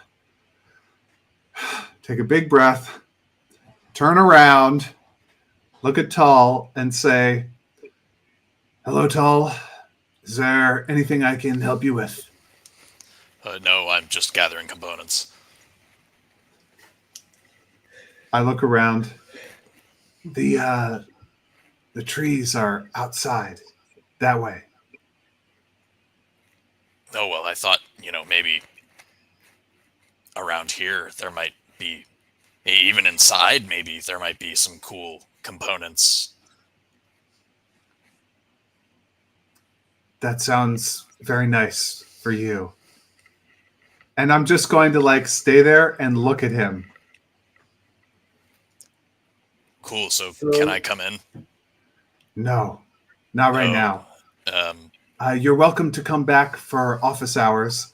And I tell him like what my schedule is when the tower is open for visitors. Well, that's not going to work for me. You see, okay, well, the real reason I'm here is because I'm concerned about you raising the dead, and I don't want to cause an internal conflict by stopping you, but perhaps I could observe.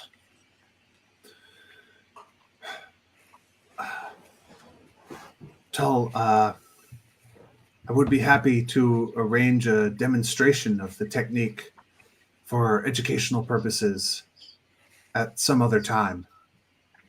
But right now, I'm afraid that won't be possible. All right, Toll knows he's beat. Also, his charisma is really horrendous, so I don't think he would be able to convince anybody of anything. He will take his leave. I hope you find those components you're looking for. Oh, that was a lie.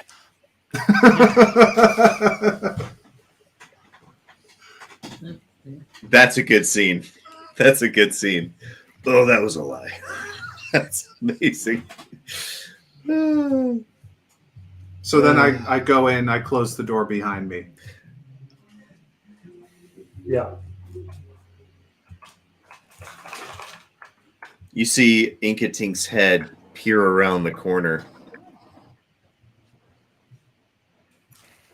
Are you looking for components too? Inkatink's like, shh. I was about to like say that Inkatink like dropped down into the middle of that, but that was so great. Oh, that was a lie. That was so great. Do you want Toll to come over to you? Because as I said, he's got that loud, sparkly armor on. Oh no. I was joking. It's fine. Okay. Well, Toll right. will see you and assume that your motives are similar to his, and he'll give you a nod of acknowledgement and take his leave. Yeah, I think Inkatink like does the little eyes and then like gives him and gives Toll a thumbs up. Yeah, Toll's picking up what you're putting down. Yeah. So Toll, are you right now? Belvari and Inkatink are going to sleep off their battle fatigue. What are you going to do for the next couple of hours before nighttime? I guess now I will actually gather components. Okay, that sounds good. We'll let this be end of day, and we can stop here for this night. We'll pick up next time in the morning. It'll be time there. Matt, you wanted a scene. Why don't you said without whom? Who's the scene between? The scene is Diamondback and Are you just talking about the one we were talking about? yeah. Would you have all three of them leave, or? Well, I think this scene might involve Inkatink. Okay, let's do that then. If y'all are game, we'll finish early for Toll. It's like 9:30, right? Almost. We'll finish early for Toll and for Pat and Dwight. That's a wrap. And then the three of us will stick around. Matt, Josh, me, and we'll see what happens there. Whatever you want to do with the scene. Cool. Can I take a quick break? Yeah, can I have a 5 Yeah, minute? let's take a break. Thanks. Yeah. All right. I'll see y'all in 2 minutes. Just kidding. Okay. Oh, thanks. Yeah. See ya. Have a good night. Yep, I will talk to you later. Next week. Okay, sounds good. You doing everybody else next week? No, it'll be us again next week. They're going to do it differently. See you later. Almost.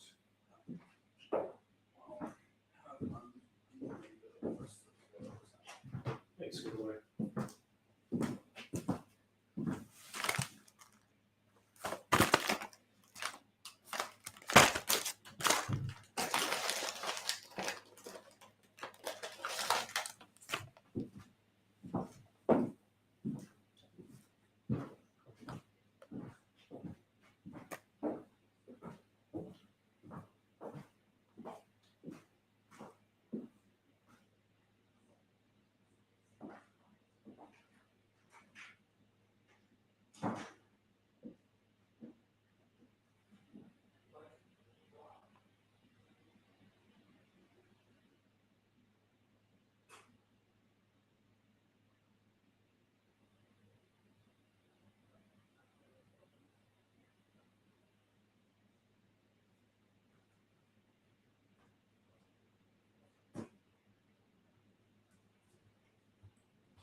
Hey, so how long have we been here? How many days, how many weeks of downtime have we had?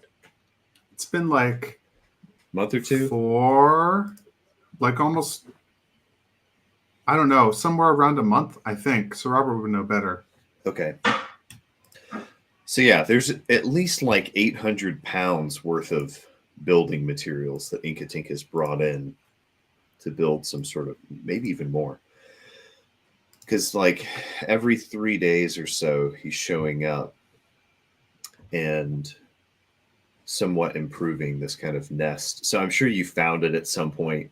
So if you ever wanted to run him off, you could.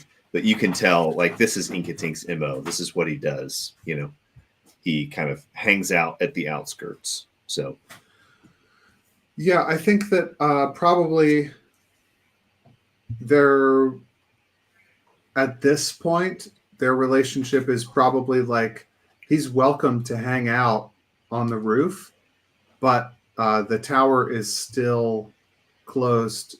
The roof is not part of the tower. Like there's not an Sure. entrance. There's not an entrance to the tower from the roof. I don't think- Or we'll have to ask Sir Robert actually. I don't think and- Inkatink has pressed the issue ever, right? That's the thing, is he's just always stayed up there at the top of the tower. You've never seen him skulking around. You've never seen him peeking in the window, right? So, yeah. But I think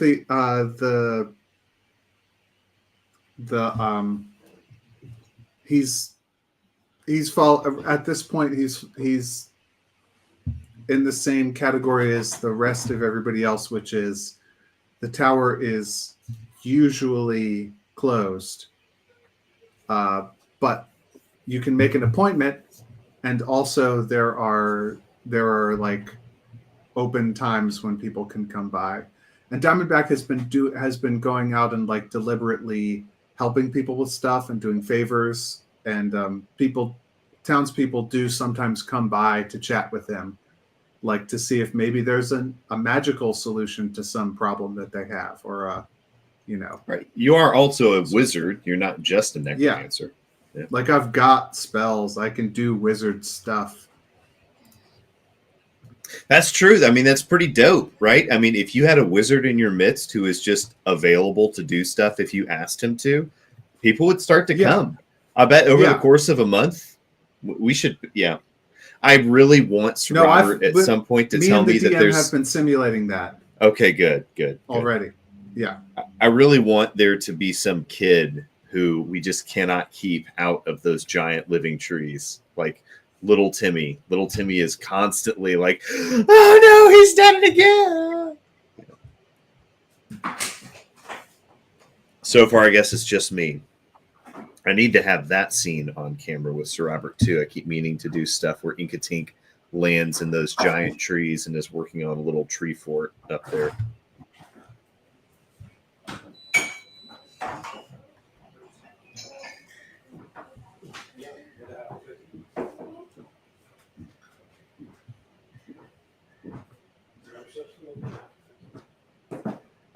Hello, how are you? I'm good. How are you? Good. What's new? Nothing. I guess. Okay. My mom is in Spain, so that's something. Wow. That's fun. I wonder if now would be a good time to call her. So they It's are later about, at night. Yeah, they're about It's- 6 hours ahead of us, 5 or 6 hours ahead, probably 6. It's much later at night there than it is Yeah. here. So it's Yeah, like it's not- 3 in the He morning was for hoping it them. was morning for her, but it's not quite yet. My parents are visiting the Harry Potter set, aka England. So Cool. yeah, getting a lot of pictures All right, these Abby, days. you need to go to bed, good girl. Okay. Hey. All right. Patrick, are you here? I see his little 3 dots spinning. Yeah, I think he's gone. I don't know. It He didn't probably say that he will left. finish uploading. Cool. So, oops. Careful, guys. Side pour some for Abby, too, okay? Did you hear, good boy? Yeah.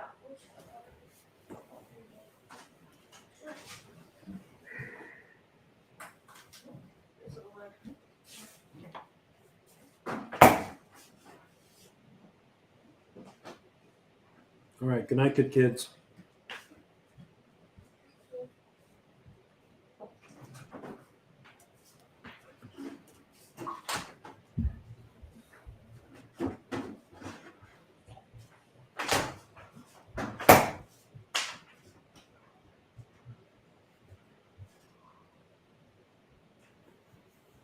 Okay, we're ready. So, Diamondback, you want to? Yeah, so how many stories are in my tower? 4. Nice. Is there an entrance from One, the one top? down, 3 up. Okay. Is there an entrance from the top floor to the roof? I think not, right? Not. Okay, great.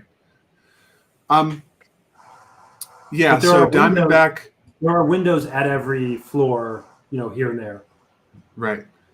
Diamondback takes the stairs slowly, one at a time, goes up the first flight of stairs, goes up the second flight of stairs, gets to the third floor. He'll lay down the bodies temporarily by the stairs. He'll go and he'll block the windows. I don't know if he's been able to have shutters installed yet or anything like They that, or have those little- curtains. They have those little black sliding things Okay. that completely He's- block everything. He slides the windows all shut. He himself is emitting light, but he also has he lights a few regular torches, or maybe he's got a brazier or something. I don't know. A few regular torches and sconces and things like that, so there's some light. He's got an altar sort of thing set up here to Arasanala. Yeah. So he's got an altar to Arasanala set up with various Snake Clan iconography on it. And he draws the curtains that are around that. Can I have curtains around it? Sure. He opens them so that now it's sort of visible to the rest of the room. And he goes back to the stairs, takes up the two bodies, walks over to the altar, thump, lays one on the altar, thump, lays the other on the altar, gingerly, creakily gets down on his knees in front of the altar, and he says, "My lady, it is but a poor gift, but I have brought you some dead iron bell. May not be exactly what you need, but as of right now, it's the best I could do." What does the altar itself look like? Well, sorry, before that, is Inkatink here? How are you imagining this? Inkatink is on the roof upstairs, but he can't see this or hear this or anything. Okay. He's on the roof, which is sort of where he's been living. But he knows he's not welcome inside unless invited. Okay. Sounds good. So what does the altar itself look like? That depends on what building materials have been available and what I've been able to put together in the time. Mm-hmm. I guess it would be stone. It would probably just be some big rock that he was able to get his undead servants to haul up here. Okay. Some big Kind of flat rock, and maybe he's flattened it a little bit more, and maybe he's like tried to carve some Snake Clan runes and glyphs into it. But it's by no means finished. But it would definitely be recognizable, ideally by Arasanala, as an altar to her. Yeah. Okay. That sounds good. And you've carved things into it? Yeah.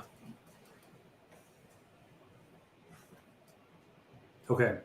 Just like meaningful, symbolic Snake Clan religious iconography. Let's see. Do you want me to flesh this scene out with you? I mean, you're simulating the world. So this is what Diamondback does. If Arasanala's busy and she can't show up, then Diamondback takes a short rest on his knees. I'm asking how much you're willing for Josh to be here. Oh, Josh is not here right now. Josh is here. Inkatink's not. Oh, yeah, but you texted me something which indicated that Josh knows about the existence of Arasanala. No. Okay. He knows about, so he knows about something. So the whole point of why I was sticking around was because at some point, it's like have this moment where he realizes he wants to do something with this iron bell, and so he pulls it out and he kind of looks down at a ledge that he's never gone down to before, that's down and away.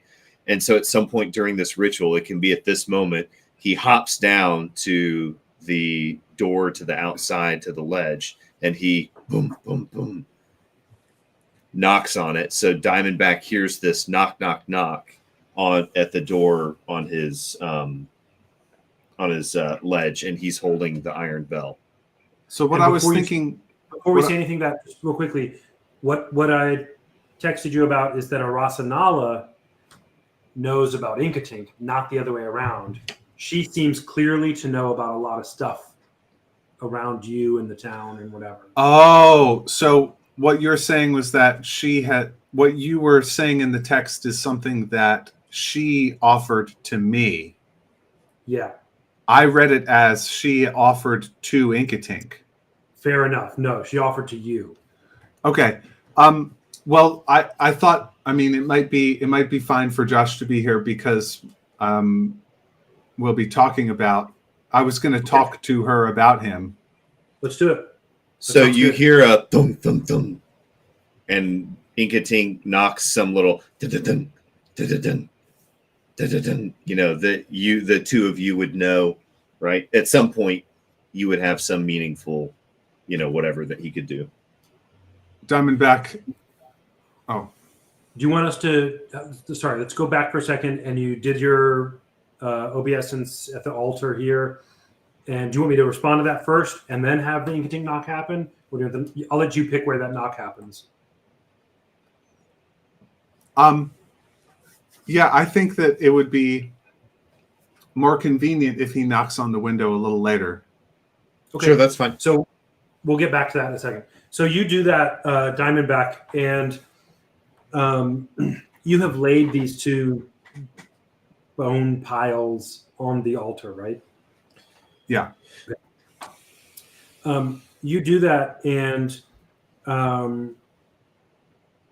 in a way somewhat familiar to you, the altar, though you don't see any means of it, is already, it is not a black stone. The black stone's really hard to move. This is just some granite boulder type of thing. Yeah. But in a way that's familiar to you, a sort of angular square of blackness, darker than the stone, begins to open at the center of the surface of the stone and opens wide, creating a kind of door into some dimension. and the two corpses fall into it, and it seals back shut. Your offering has been accepted. A few moments later, in a way that you also recognize, a similar sort of square, this opening blackness happens on the black wall. You've seen it before. It's a pretty subtle effect in a dark room, but you tell what's happening. And within a few moments, standing before you is Arasanala, towering about 8 feet tall with a 4-foot tail around. And as she usually does when she enters, when you first see her, she has a hood, like a snake hood, and it's fully out. And she's adorned, and she's got some regalia on. And she doesn't. She just comes into the room, and she's there. Yeah, and the space is large enough to accommodate her. It has been. I was assuming it was the whole floor. Yeah. So 20 by 20 or something. Okay, so there she is. I say, my lady, I thank you most heartily for the warning about these Iron Bell, and appreciate your help in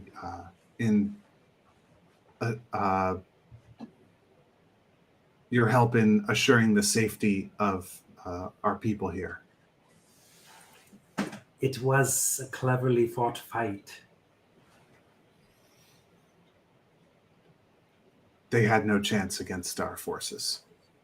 None of them? One was formidable. The one who used Garatone's magic? Indeed. And he's grimaces and touches his grievous, nasty wound. And you get the impression that she was watching the fight. And she says, and these two that you have brought me, the boar handler and the other? They were not as powerful, but I was not able to bring you the powerful one. He melted. And she leans in and says, and what of the third?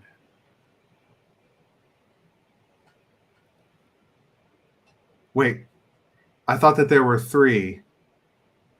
There was the captain and 3 underlings. Oh, there was another underling?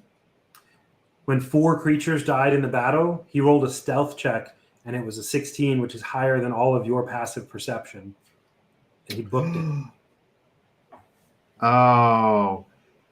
I say, my lady, I did not see a 4th.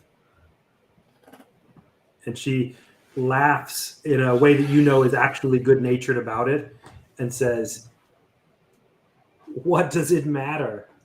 That is the greater gift. They will come in greater numbers now.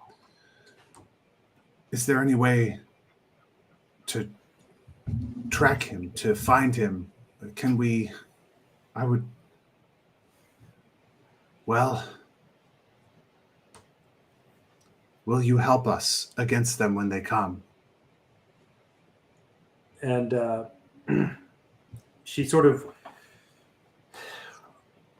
does this thing with her mouth, with her tongue flicking.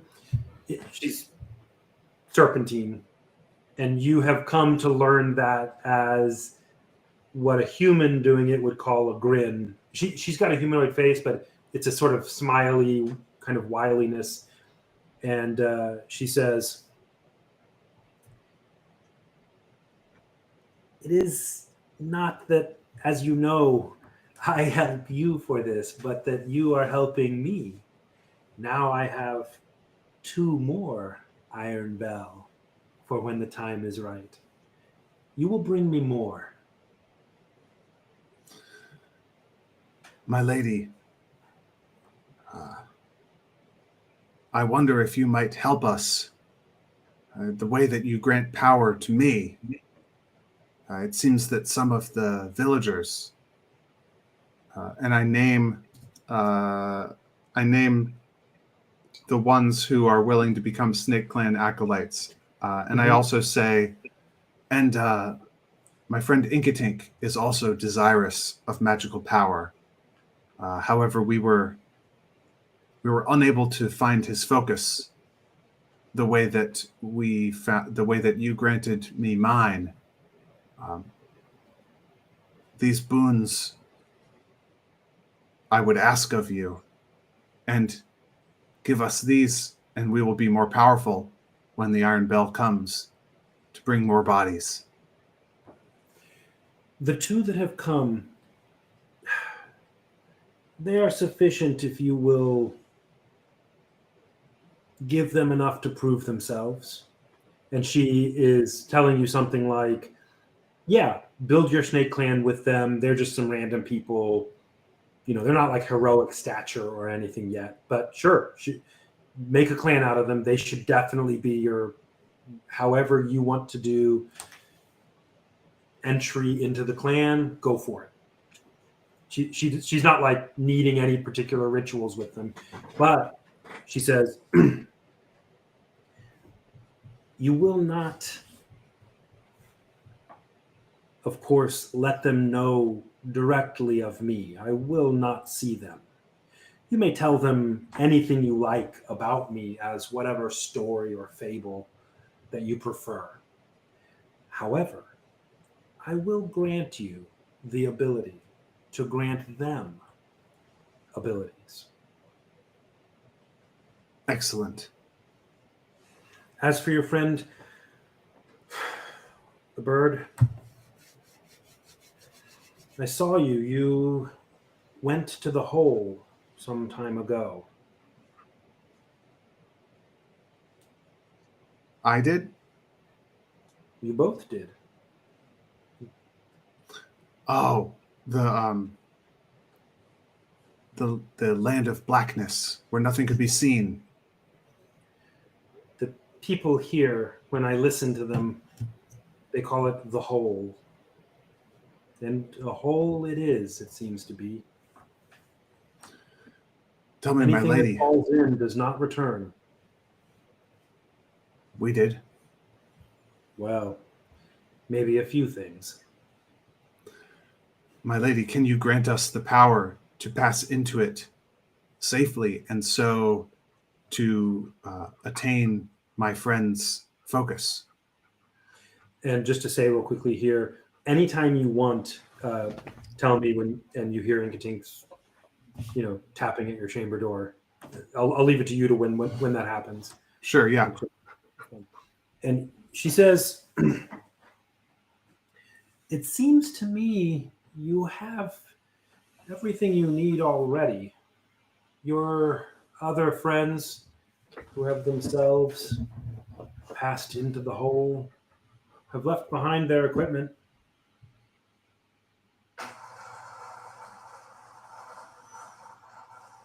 In the hole? No, they've left it here. They did not take it with them when they were pulled in to the hole. What equipment is this? Have I seen it? And she sort of shrugs and says, I don't know, but I sense its magic. Your half lumbering friend, she's referring to Toll being a half orc, she's been not acquainted with all of these species. He wears some magic armor. The tiny woman wears a magic veil. Ah, yes, the veil. And the There veil are will others. be able to see in the hall? No, and she sort of taps you a little bit and says, the torch. The magic Circle. torch. And she doesn't know what to call it, basically. It's all different than the kinds of things she has known. She doesn't have a name for anything, but she refers to the circlet of the night watch. Right. She says, it grants vision in the darkness. Excellent. Thank you for that. Thank you for that help. Your friends will not need it. They are in the hole. You mean my dead friends? What? I don't know whether they're dead. I just know they're in the hole. You mean my lumbering friend? My bird friend? Are they in the hole now? Have they gone without me? The tiny woman and the strange boy with blood and the man with the fur. They've gone into the hole? Wow. I don't. They have been pulled into the hole, I suppose. My lady. This is a disaster. And then I think that's when we hear a knock on the window. Nice. And she says, and she kind of, in a way that you can maybe sometimes tell is practiced, she like very clearly does not respond to the knock. Like she doesn't even go, what? She's just able to sort of absorb it and says, I don't know how it's a disaster, but okay. Anyway, you have what you need to get your friend his magic. So do what you will. I will help you with it further if he is helpful to our purposes. If my friend, the bird person, if he wished to be an acolyte of the Snake Clan, would you reveal yourself to him as you have to me? On your word, on your, what's the word I was looking for? Head?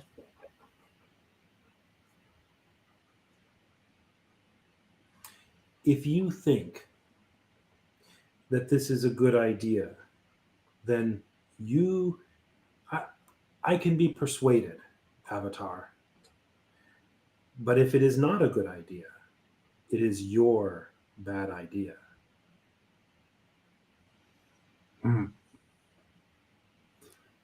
So what's going to happen is that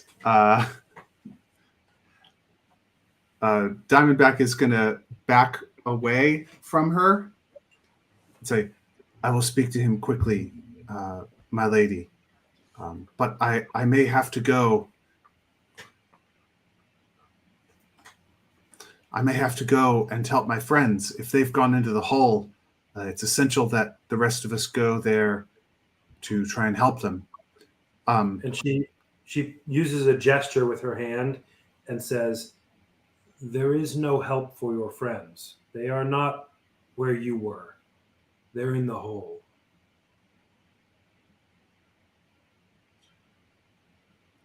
They are not in the darkness around the hole. They're in the hole. Are they then dead? Have they perished? There is, and the knock happens again.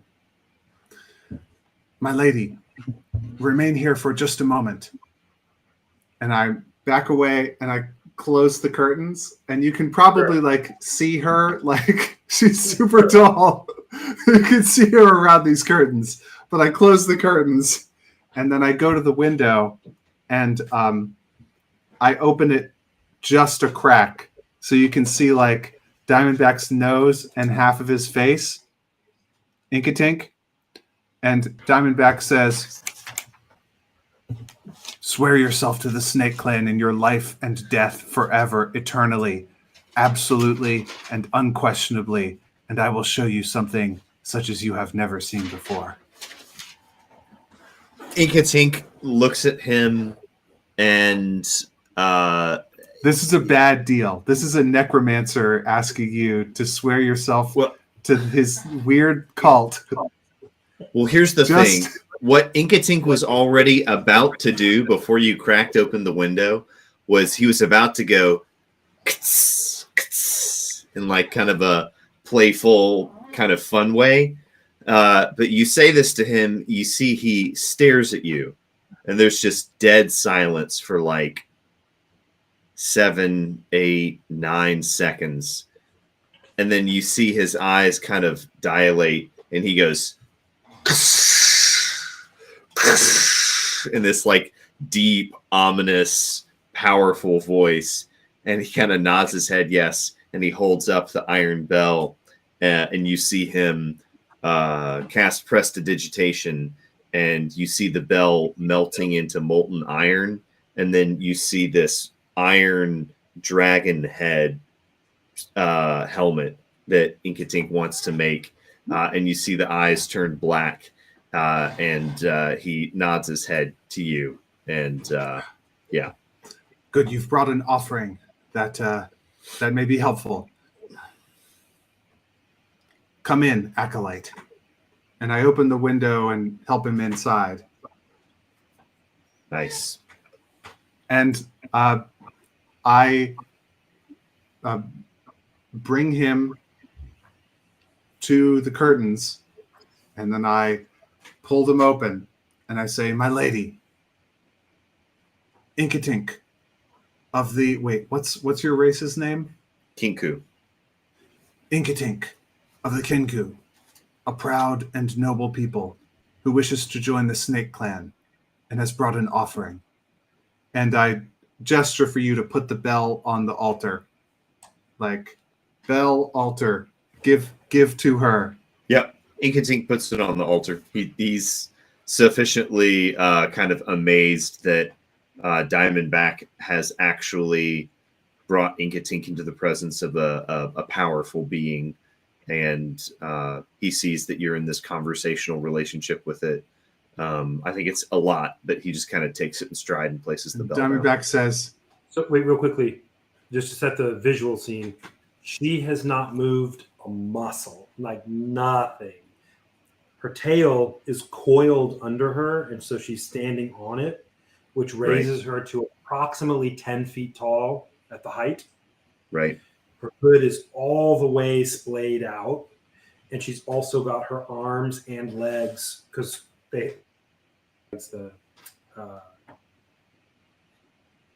I forgot the name of the creatures, but Naga. they're not Naga. Yeah, they have arms and legs, and so she's in this regalia, and you can see now Inkatink. I don't know if you noticed. I'm sorry, Diamondback. I don't know if you noticed this before, but she's clothed in what appears to be. You wouldn't know what it is, but it appears to be silks, and has lots of, especially silver and various bits of gold. And she's like really adorned.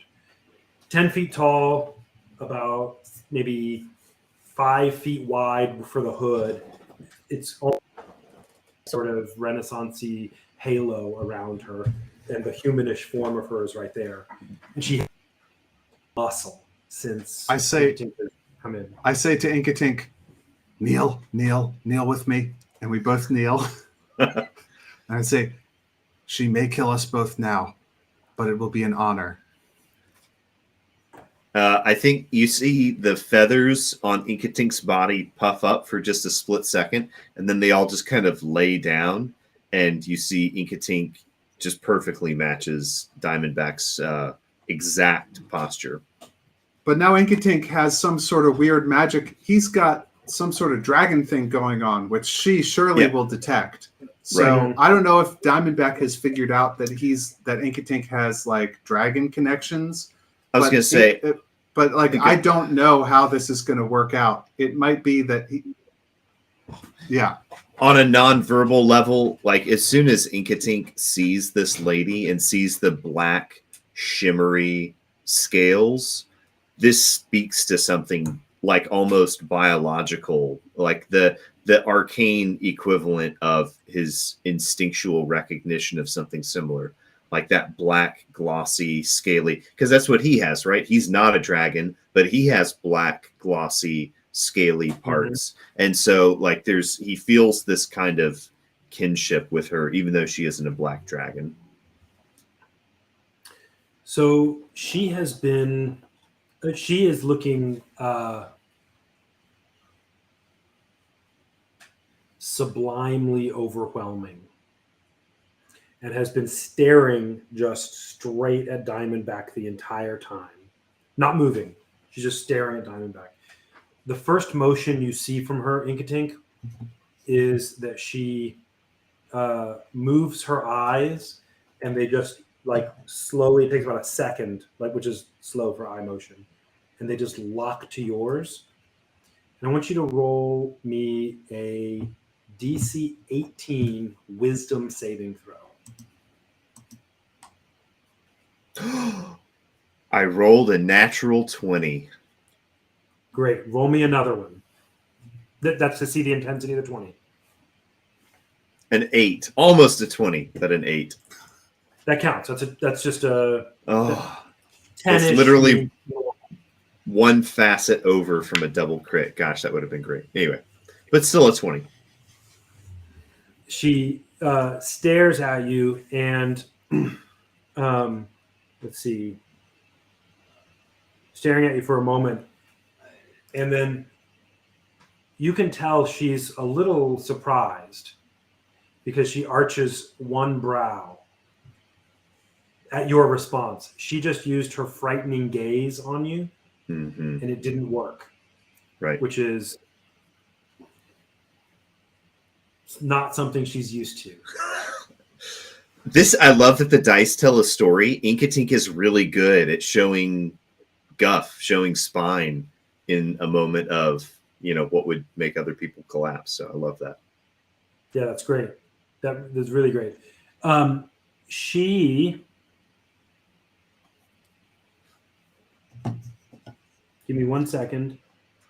Yeah, I don't think he does anything defiant against that. He doesn't like puff up and like show that he just takes it and just stays calm. Give me 1 second. I'm gonna. Okay.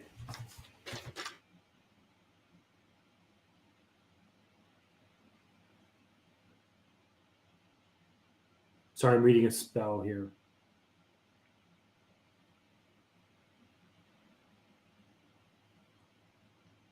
Diamondback doesn't move. Yeah. Good. I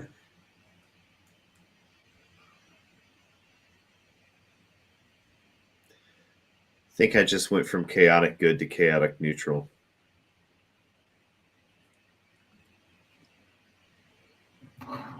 Okay.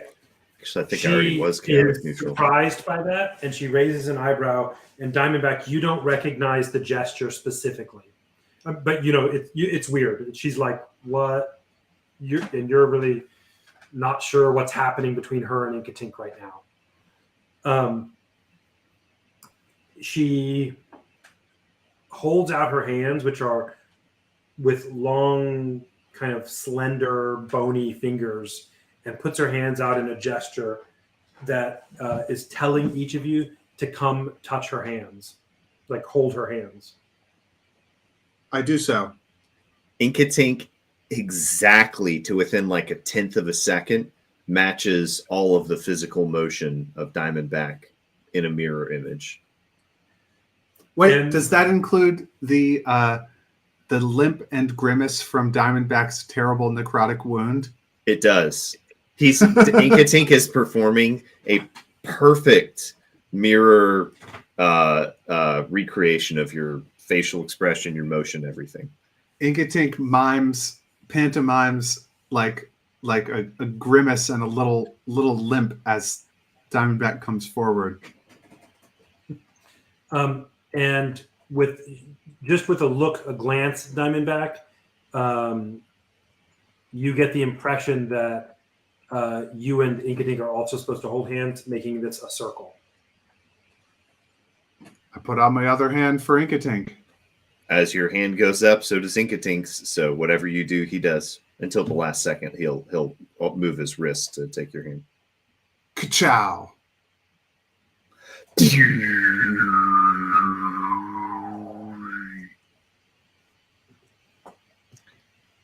I am the gatekeeper. Do you have the key? Ugh. So No, No, Josh. Sorry, no. Wrong scene. Wrong movie. She is the instant you all touch you're holding her hands, and just the very moment that you hold each other's hands, your perceptions all like start folding around and melting away from you, and you don't know, you players will know this, but the characters don't know, but you don't know what's happening exactly. You're shifting through planes, and she's pulling you into another plane. Whoa. You find yourself standing on the top of a flat disc that's about 20 feet around what appears to be the top of a low mountain that's the highest in some valleys around you. There is fire and scorched. Sorry, what was the thing right here? My refrigerator's Lava heating. hisses and belches from cracks in the earth. There's fire in various parts, but it's not natural looking. And you don't know this, but the players, I'll tell you, she has taken you to overlook a part of the Shadowfell. You're there, and it is a scene of the dead and death and overwhelming, presence of that sort of thing. And she says to both of you, but kind of neither of you directly, she's talking to you. She's not looking around. Y'all can look around, whatever. And she says, you will serve in my domain. And she's doing that to be very imposing and to tell you and show you exactly what's going to be happening. Like, it's not necessarily Shadowfell specifically, but she's showing you, like, this is her, right? This is her way and place and kind and thing. You will serve in my domain at my will for, and in return, you will become like us. That's all she says. And you again start feeling these like folding and shifting and collapsing, melting back and forth and light and dark, and are back in the top of Diamondback's room. Neither of you, Diamondback or Inkatink, have any idea what you just experienced. You had some sort of transcendent vision of necromancy craziness. It was like intense. You don't know what's going on. And she drops your hands and then turns to you, Diamondback, and says, what is it he wants?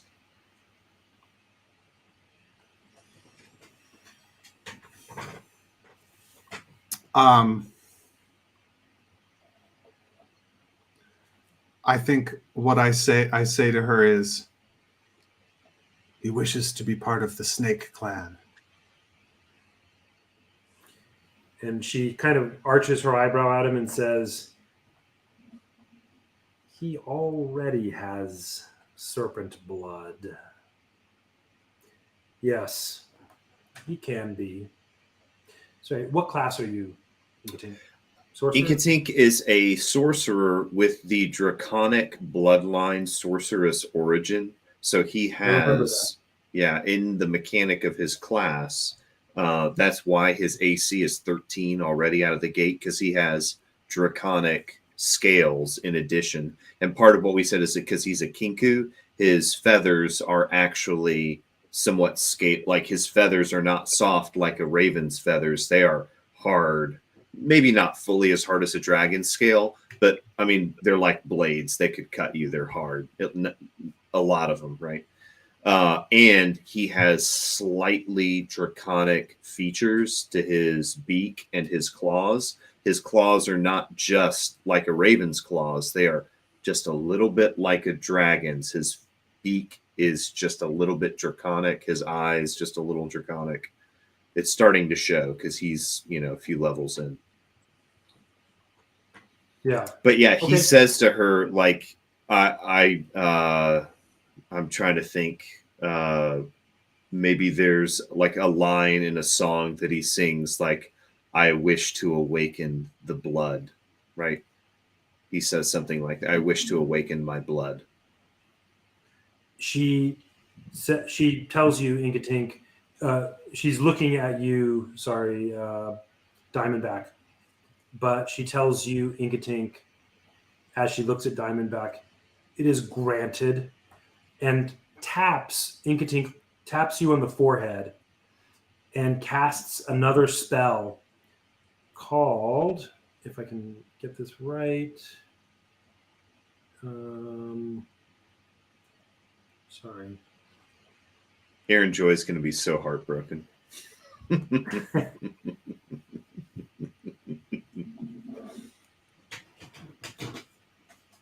think this is the one.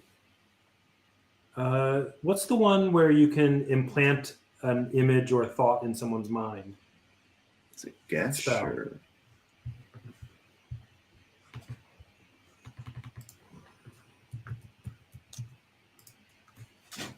Well, that's what she does. I can't remember the name of it. I can't find it right now. But Inkatink, you don't know this, Inkatink, but I'll tell you, Josh, which you probably already know. At level 14, you would gain having the Sorcerer Draconic Bloodline. At level 14, you gain the ability to sprout a pair of dragon wings from your back, gaining a flying speed equal to your current speed. You create these wings as a bonus action on your turn. They last until you dismiss them as a bonus action. You can't manifest a mirroring armor, blah, blah, blah, unless they can accommodate it. She, still looking at Diamondback, and says, it is granted.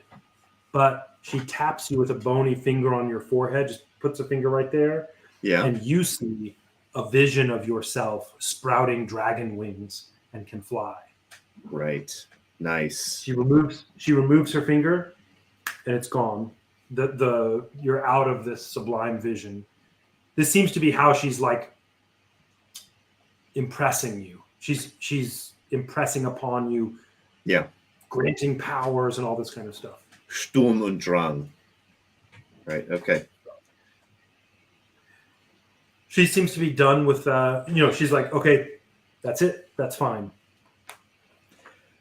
I think as soon as My we lady. come out, Inkatink looks over at Diamondback and does like a serious some sort of Snake Clan. Yeah, motion. we're doing cool Snake Clan poses together, ninja Yeah. style. But that's not yet. Not yet. So we're gonna stay kneeling until she's gone, Oh, I see what you mean. right? Does she leave? She just did that. Said it's granted, but she has asked you what he wants, right? Right. Okay, and that was your answer. Yeah. Okay, great. So yeah, she waits for a moment. She does that, lifts her finger, and then kind of gives you a look, Diamondback, that says something like, "This is on you now." She doesn't say it, but you get the impression she's approving, but she's also got some standards. So, she's like, this is the real deal. This is a done thing. So whatever happens, rests on you, Diamondback. Is basically the impression you get from her. Yeah. As she does that, she slithers up onto the altar again. Not again, but she gets up on the altar and just folds herself a little bit, and the dimension door appears, and she falls into it, and the altar closes. Diamondback slowly, creakily gets up, and he says to Inkatink, "Good. The Snake Clan has grown by one more. This will be good. This will be good."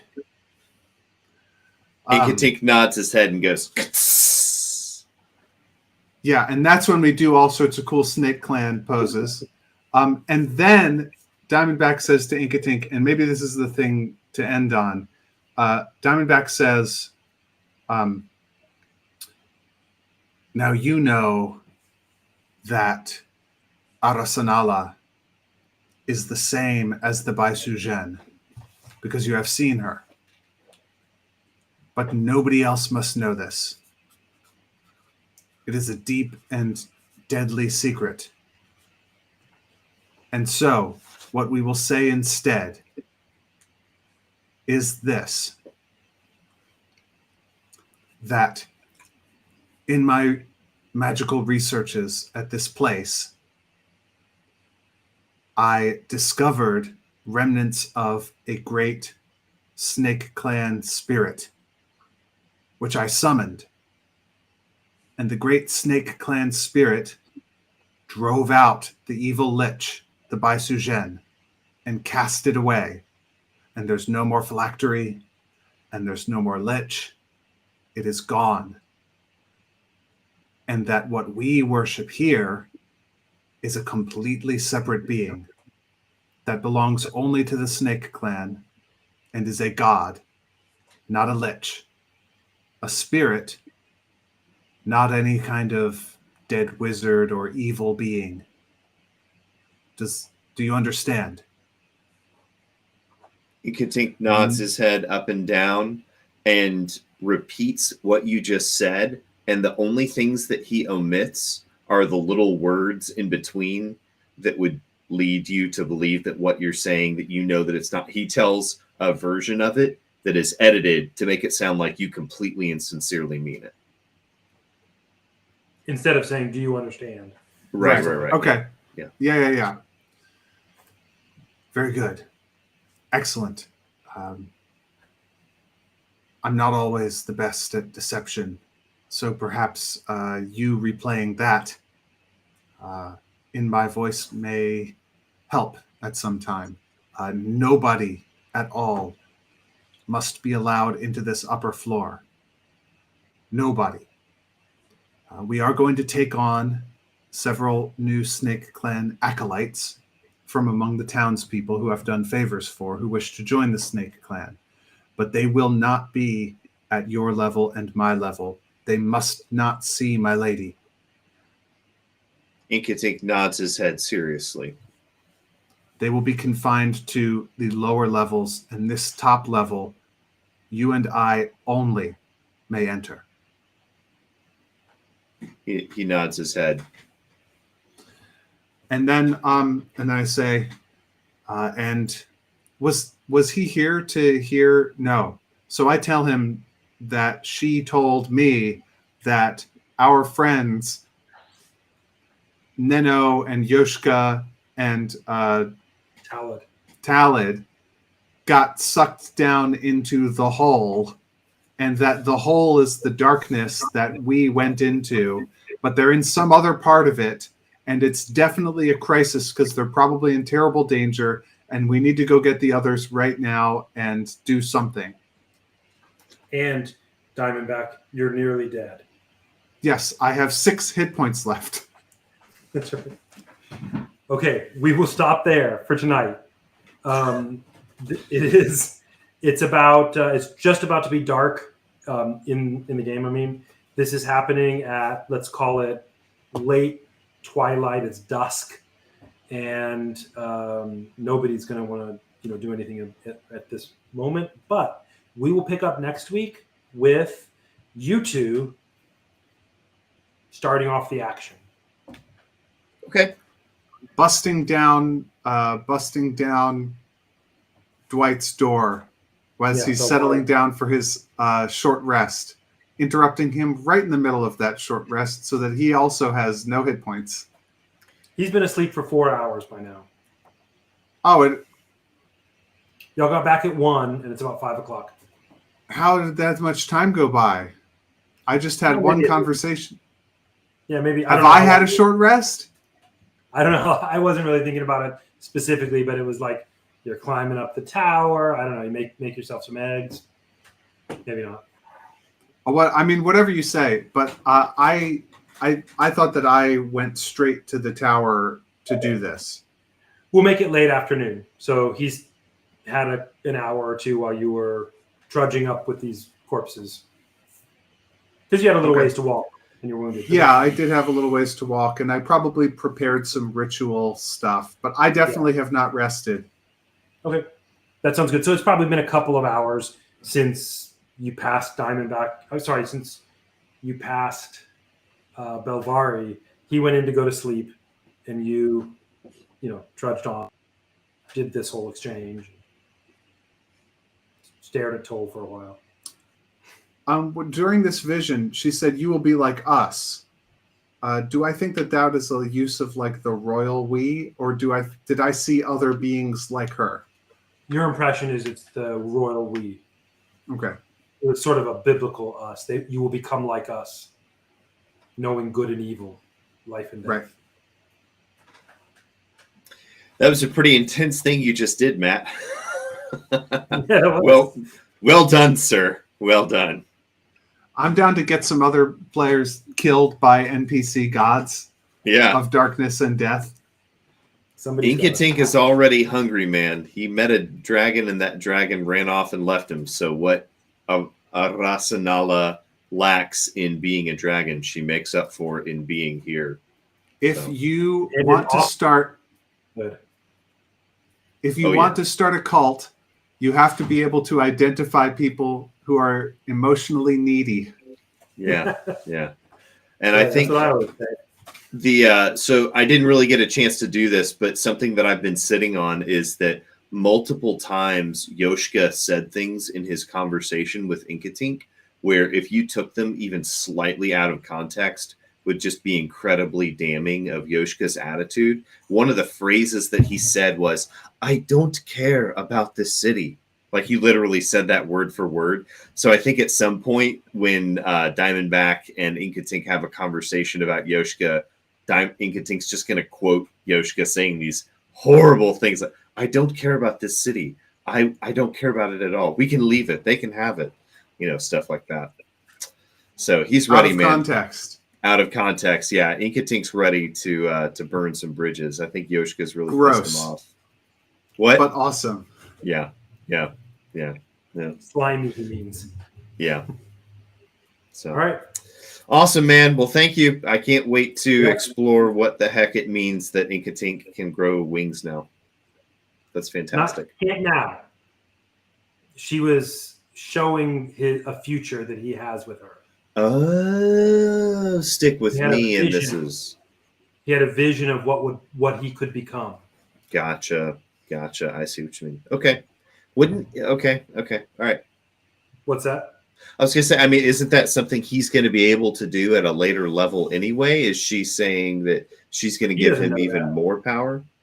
Oh, he doesn't. I see. I mean, he's a Kenku, right? What does he know? He has no idea. Sure. He's gonna, if he ever became a great adventurer, he could grow dragon wings.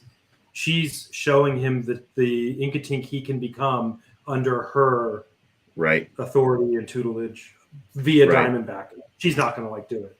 Well, and maybe this actually is the fate that Josh picking Draconic Bloodline means for Inkatink. Yeah. I like that. That's cool. Yeah. So this is the way in the story that comes about, right? Yeah. That's cool. Yeah. Maybe. Yeah, we'll see what happens. Fun. All right. Well, good. Thanks, y'all. All right. Thank Bye, guys. you. Awesome. Yeah, that was a lot of fun. Thank you.